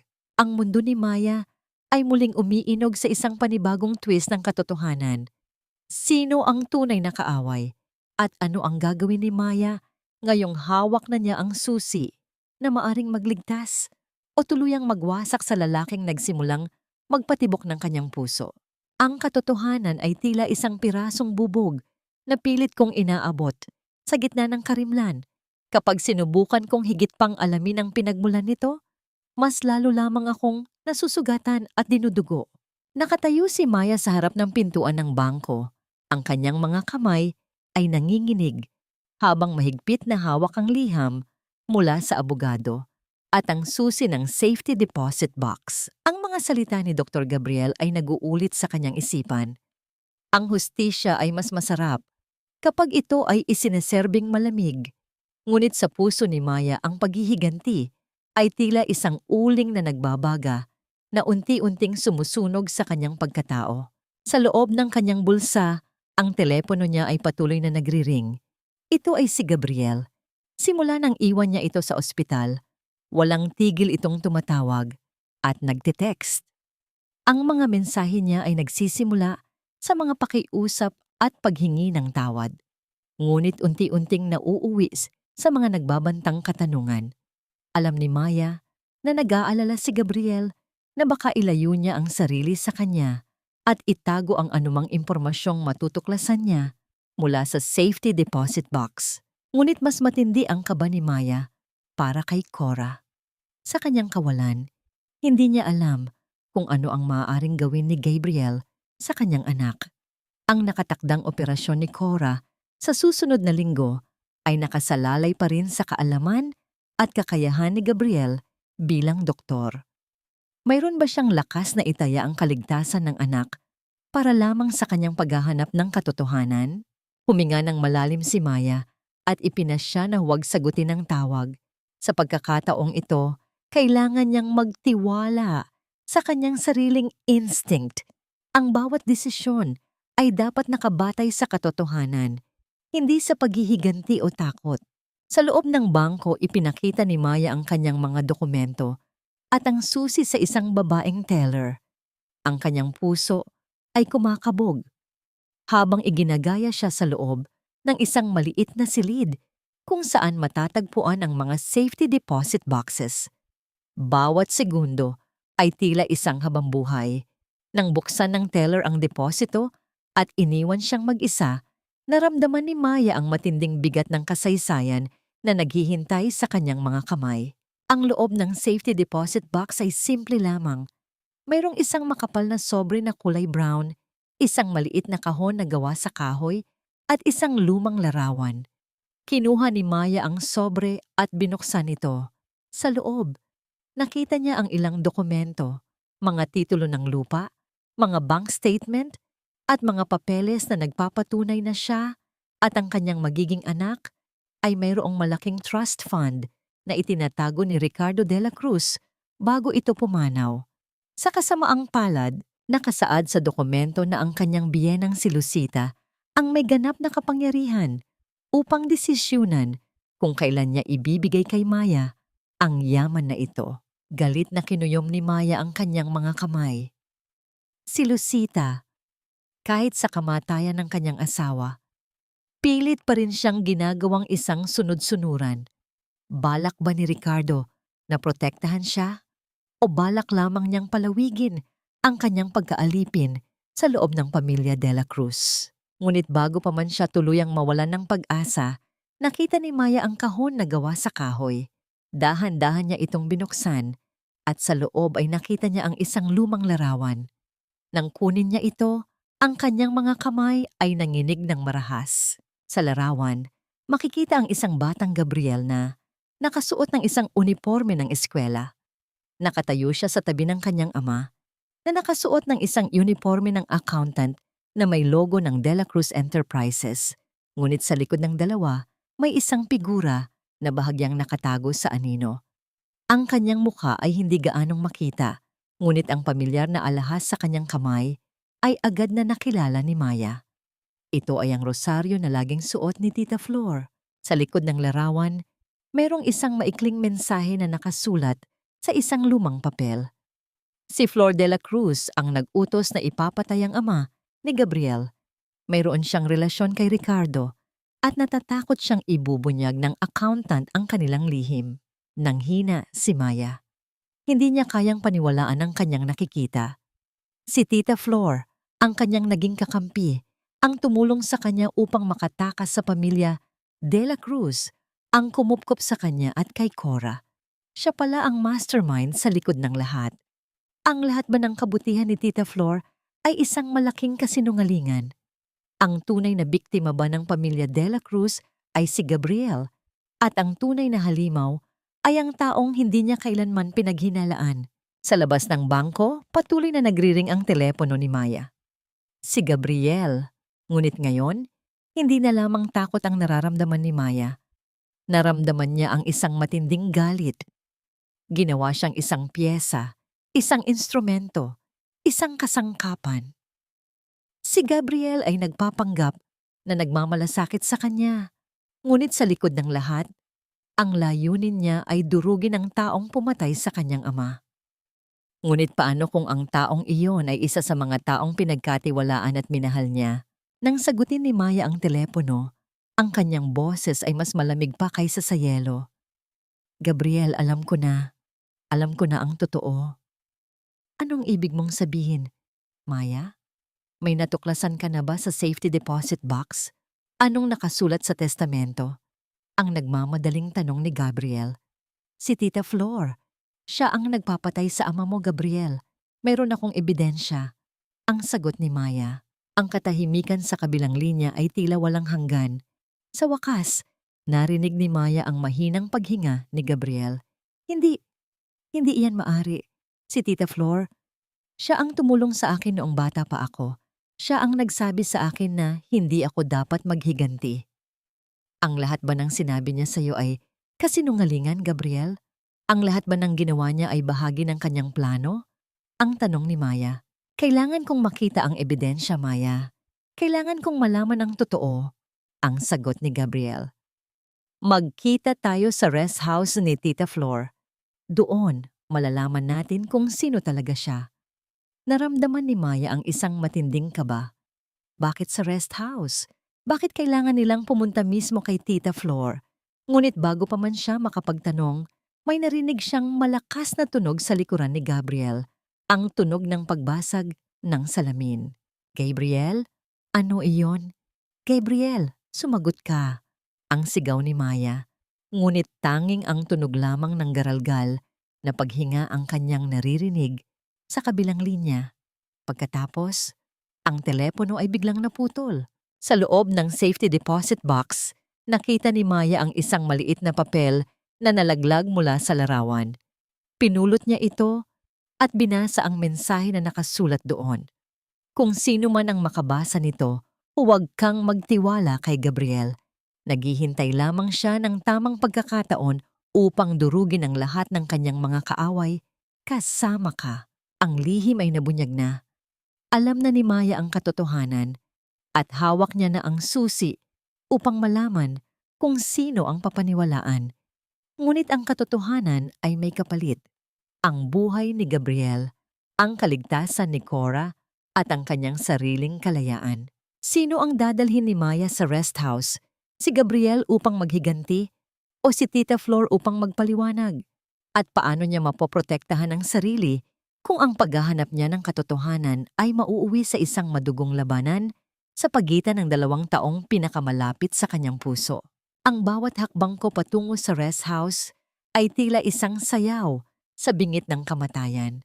Ang bawat paghinga, bawat pagtingin sa paligid ay maaaring maging huling alaala ng isang babaeng pilit na piniling lumaban Sa halip na magpakain sa mga kasinungalingan, nakahawak si Maya sa manibela ng kanyang maliit na kotse. Ang kanyang mga kamay ay nanginginig, ngunit puno ng determinasyon. Sa likod niya, natutulog si Cora, walang kamalay-malay sa nagbabadyang panganib. Ang kanyang isipan ay naguguluhan. Si Gabriel, ang lalaking tumulong sa kanya, ang lalaking dahan-dahang nagpapabago sa kanyang mundo. Si Tita Flor, ang kanyang pinagkakatiwalaan, ang tumulong sa kanya upang makatakas sa impyerno ng pamilya De La Cruz. Paano nangyari na ang dalawang taong ito ay mayroong mga lihim na maaaring magpabago sa kanyang buong pagkatao? Sa loob ng kanyang bulsa, nanginginig ang kanyang telepono. Patuloy na tumatawag si Gabriel, ngunit hindi sumagot si Maya. Sa pagkakataong ito, ang tanging sandata niya ay ang kanyang sariling pag-iisip. Kailangan niyang maging handa sa anumang mangyari. Ang rest house ni Tita Flor ay matatagpuan sa isang liblib na bahagi ng bayan, malayo sa kabihasnan. Nang makarating siya doon, ang liwanag ng buwan lamang ang nagbibigay liwanag sa buong paligid. Ang malaking bahay ay madilim at tahimik, tila inabandona na. Dahan-dahang bumaba si Maya sa kotse at binuksan ang pinto sa likod upang gisingin si Cora. Ang bata ay nagmulat ng kanyang mga mata at tumingin sa kanyang ina nang may pagtataka. "Inay, saan po tayo? Bakit po tayo narito?" "Kaunting tiis na lang, anak. May kailangan lang tayong hanapin," ang sagot ni Maya habang mahigpit na hinahawakan ang kamay ng bata. Sa pagpasok nila sa bakuran, napansin ni Maya ang isang kakaibang bagay. Ang gate ay bukas at mayroong isang sasakyan na nakaparada sa likod ng bahay. Hindi niya kilala ang sasakyan, ngunit mayroon siyang masamang kutob na hindi ito maganda. Nang buksan ni Maya ang pinto ng rest house, ang kanyang puso ay lalong kumabog. Ang bahay ay madilim, ngunit mayroon siyang naririnig na mahihinang ingay na nanggagaling sa loob. Huminga ng malalim si Maya at dahan-dahang pumasok habang hila-hila si Cora sa kanyang likuran. "Tita Flor? Gabriel? Nandito ba kayo?" Ang tawag ni Maya, ngunit walang sumagot. Sa gitna ng sala, nakita ni Maya ang dalawang figura na nakatayo sa ilalim ng madilim na ilaw. Sa isang tingin, nakilala niya si Gabriel at si Tita Flor. "Maya, dumating ka rin sa wakas," ang sabi ni Tita Flor. Ang kanyang boses ay nanatiling kalmado at malambing, ngunit mayroong isang kakaibang lamig sa kanyang mga mata na hindi pa nakikita ni Maya. "Gabriel, sabihin mo sa akin na hindi ito totoo. Sabihin mo sa akin na hindi mo ginawa ito," ang sabi ni Maya habang nakatingin kay Gabriel. Ang mukha ni Gabriel ay tila gawa sa bato. Wala siyang sinabi, ngunit ang kanyang katahimikan ay mas malakas pa kaysa sa anumang salita. "Alam mo na ba ang lahat, Maya?" ang tanong ni Tita Flor. "Alam ko na ikaw ang nagpapatay sa ama ni Gabriel," ang sagot ni Maya. "Alam ko na ginamit mo ang kabutihan mo upang pagtakpan ang kasamaan mo." Ngumiti si Tita Flor, isang ngingiting tila puno ng lungkot. "Mahirap bang paniwalaan, Maya? Akala mo ba ay isang banal ako na walang bahid ng kasalanan? Ang totoo, ang buhay ay puno ng mga pagpipilian na kailangan mong gawin upang protektahan ang mga taong mahal mo." "Protektahan? Sa pamamagitan ng pagpatay?" ang sigaw ni Maya.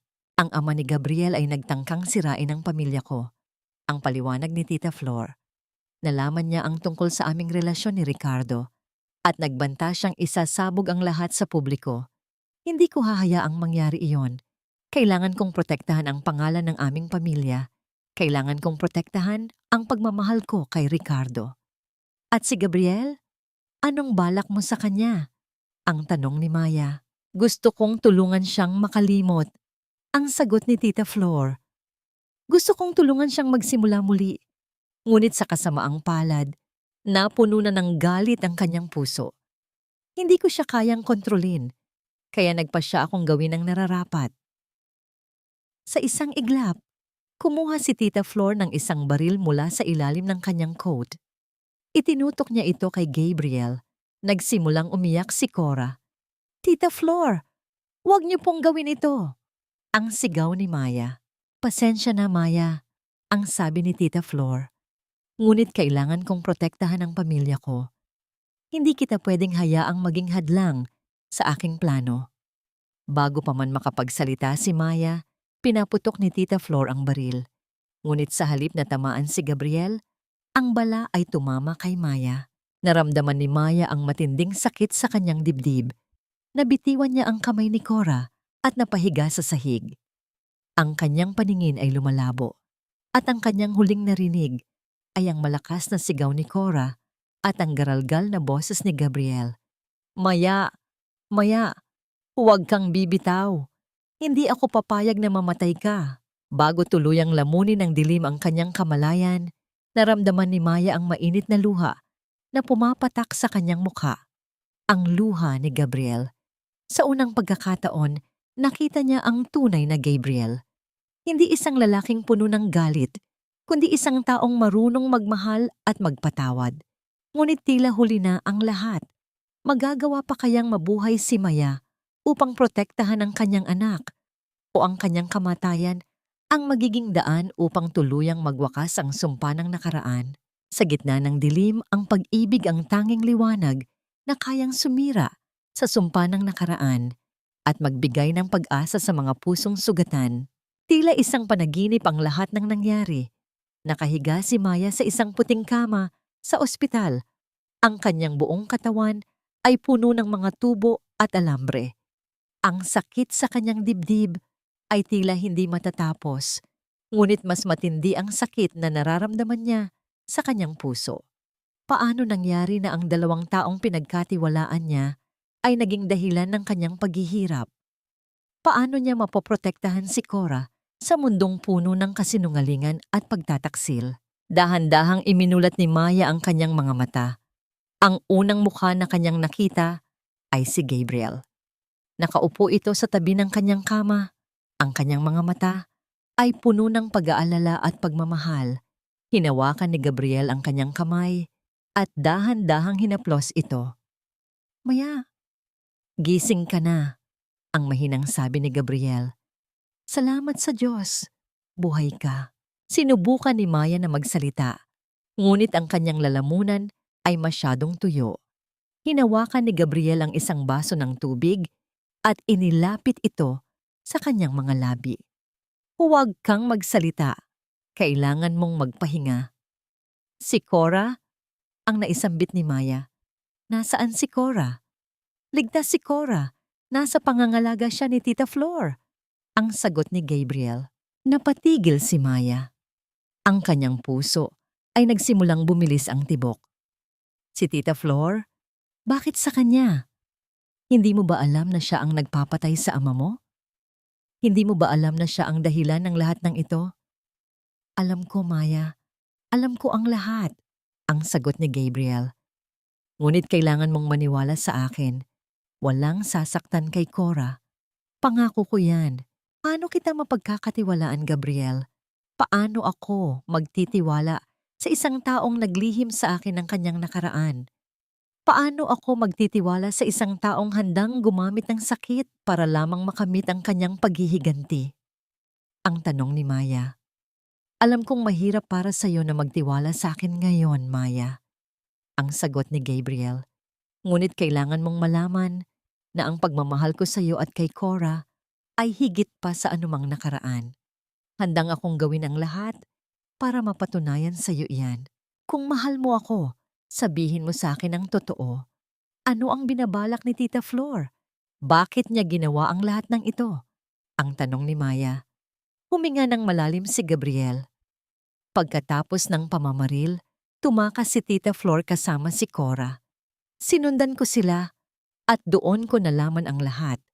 Hindi lamang si Tita Flor ang nagpapatay sa ama ko, kundi siya rin ang nagplano ng pagpatay kay Ricardo de la Cruz.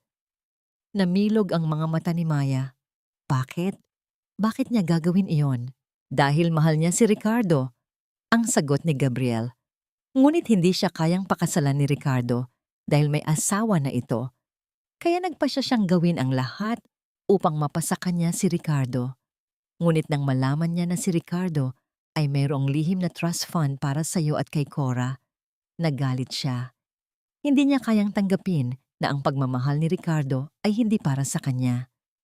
Kaya binalak niyang patayin kami? Ang tanong ni Maya. Hindi ko alam kung ano ang tunay niyang balak. Ang sagot ni Gabriel. Ngunit alam ko na hindi siya titigil hanggang sa makuha niya ang kanyang gusto. Nasaan siya ngayon? Nasaan si Cora? Ang tanong ni Maya.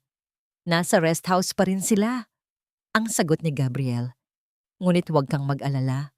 Pupuntahan ko sila. Ililigtas ko si Cora. Hindi, Gabriel.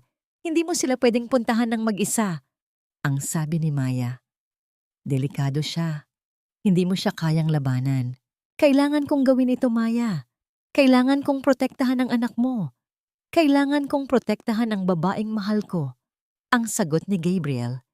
Sinubukan ni Maya na bumangon, ngunit ang sakit sa kanyang dibdib ay masyadong matindi. Hindi kita pwedeng hayaang umalis. Ang sabi ni Maya. Kung pupunta ka doon, sasama ako sa'yo. Hindi maaari, Maya. Kailangan mong magpahinga. Kailangan mong magpagaling. Ang sagot ni Gabriel. Kung mahal mo ako, hayaan mo akong pumunta sa'yo. Hayaan mo akong lumaban kasama ka. Ang pakiusap ni Maya. Tumingin si Gabriel kay Maya ng may pagmamahal. Alam niyang hindi niya kayang tanggihan ang kanyang kahilingan. Sige, Maya, ang sabi ni Gabriel. Ngunit kailangan mong mangako sa akin na mag-iingat ka. Hindi ko kayang mawala ka. Dahan-dahang tumayo si Maya mula sa kama. Ang kanyang katawan ay nanghihina, ngunit ang kanyang puso ay puno ng lakas. Hindi siya papayag na maging biktima ng nakaraan. Lalaban siya para sa kanyang anak. Lalaban siya para sa kanyang pag-ibig. Sa paglabas nila sa ospital, naramdaman ni Maya ang malamig na hangin na dumadampi sa kanyang mukha. Ang langit ay madilim, ngunit sa gitna ng karimlan, mayroon siyang nakitang mga bituin na kumikislap. Isang paalala na kahit sa pinakamadilim na panahon, mayroon pa ring pag-asa. Sa pagdating nila sa rest house, nakita nila ang malaking bahay na madilim at tahimik. Ngunit sa loob, alam nilang mayroong isang labanan na naghihintay. Dahan-dahang pumasok si Maya at Gabriel sa bahay. Habang naglalakad sila sa hallway, nakarinig sila ng mahinang boses na nanggagaling sa isang silid. Cora, anak, huwag kang matakot. Malapit na tayong umalis dito, ang sabi ni Tita Flor. Dahan-dahang binuksan ni Maya at Gabriel ang pinto ng silid. Sa loob, nakita nila si Tita Flor na nakaupo sa isang silya, habang yakap-yakap si Cora sa kanyang mga bisig. Ang kanyang mukha ay puno ng pagmamahal, ngunit mayroon ding nakatagong pagkabaliw sa kanyang mga mata. Gabriel! Maya, ang sabi ni Tita Flor nang makita sila.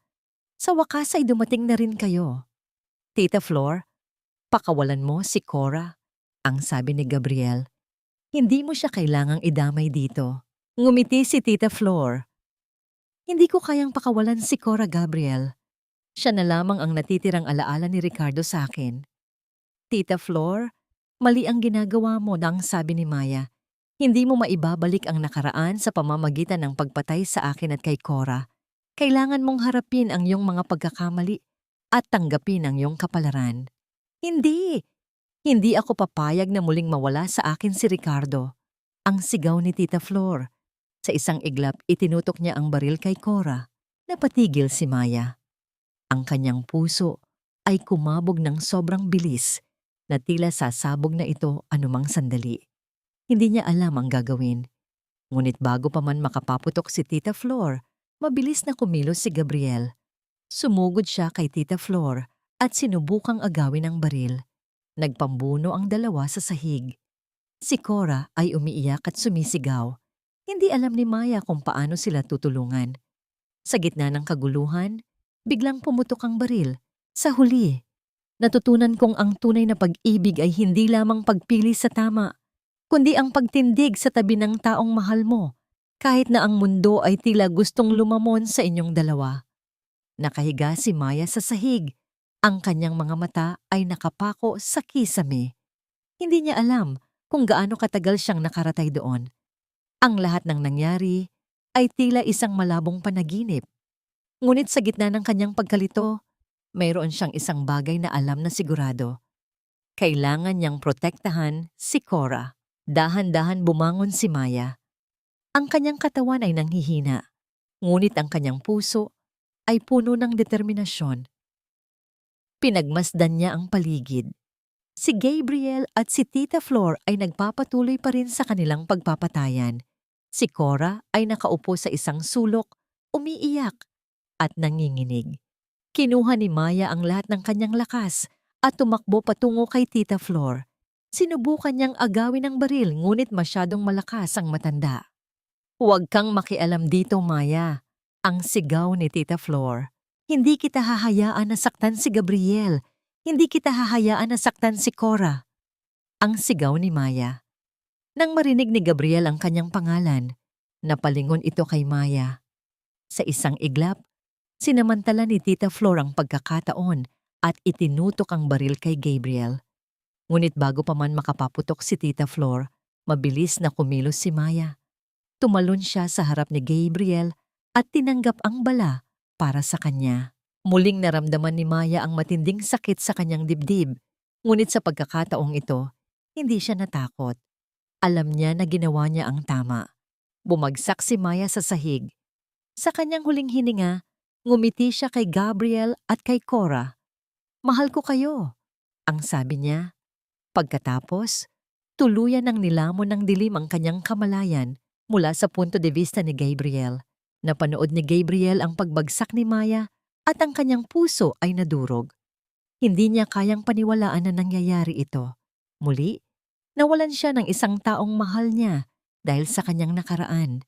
Ngunit hindi siya papayag na magtagumpay si Tita Flor. Sa huling pagkakataon, susubukan niyang protektahan ang mga taong pinakamahalaga sa kanya.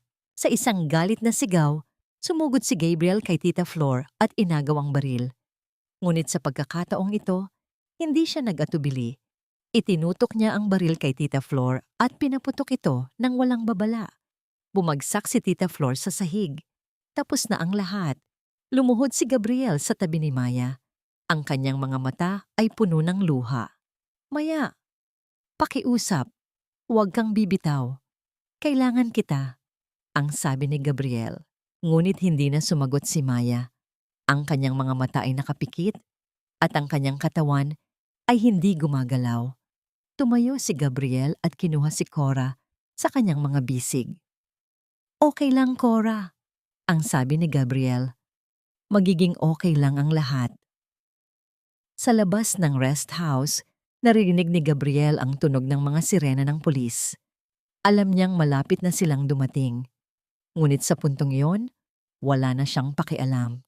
Ang mahalaga lamang ay si Cora. Epilogue. Pagkatapos ng maraming taon, nakaupo si Cora sa isang malaking silid-aklatan. Ang kanyang mga mata ay nakatuon sa isang libro. Siya ay isa ng ganap na dalaga. Ngunit meron pa rin siyang mga bakas ng kanyang ina sa kanyang mga mata at ngiti. Sa kanyang tabi, nakaupo si Gabriel. Ang kanyang buhok ay may mga puting hibla na, ngunit ang kanyang mga mata ay naglalaman pa rin ng parehong pagmamahal at dedikasyon na nakita ni Maya noong unang panahon. "Ano ang binabasa mo, Cora?" tanong ni Gabriel. "Binabasa ko ang kwento ng nanay ko," ang sagot ni Cora. Ang kanyang kwento ay isang paalala na kahit sa pinakamadilim na panahon, palaging may pag-asa.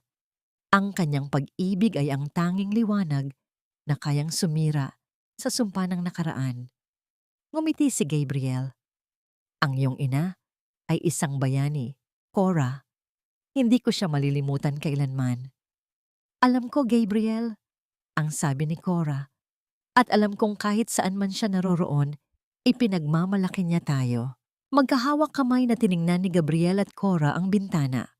Sa labas, ang araw ay sumisikat, nagbibigay ng liwanag sa buong mundo. Sa wakas, natapos na ang sumpa. Sa wakas, natagpuan na nila ang kapayapaan. At sa puso ni Cora ang pag-ibig ng kanyang ina ay mananatiling isang walang hanggang liwanag na magpapagabay sa kanya sa kanyang paglalakbay.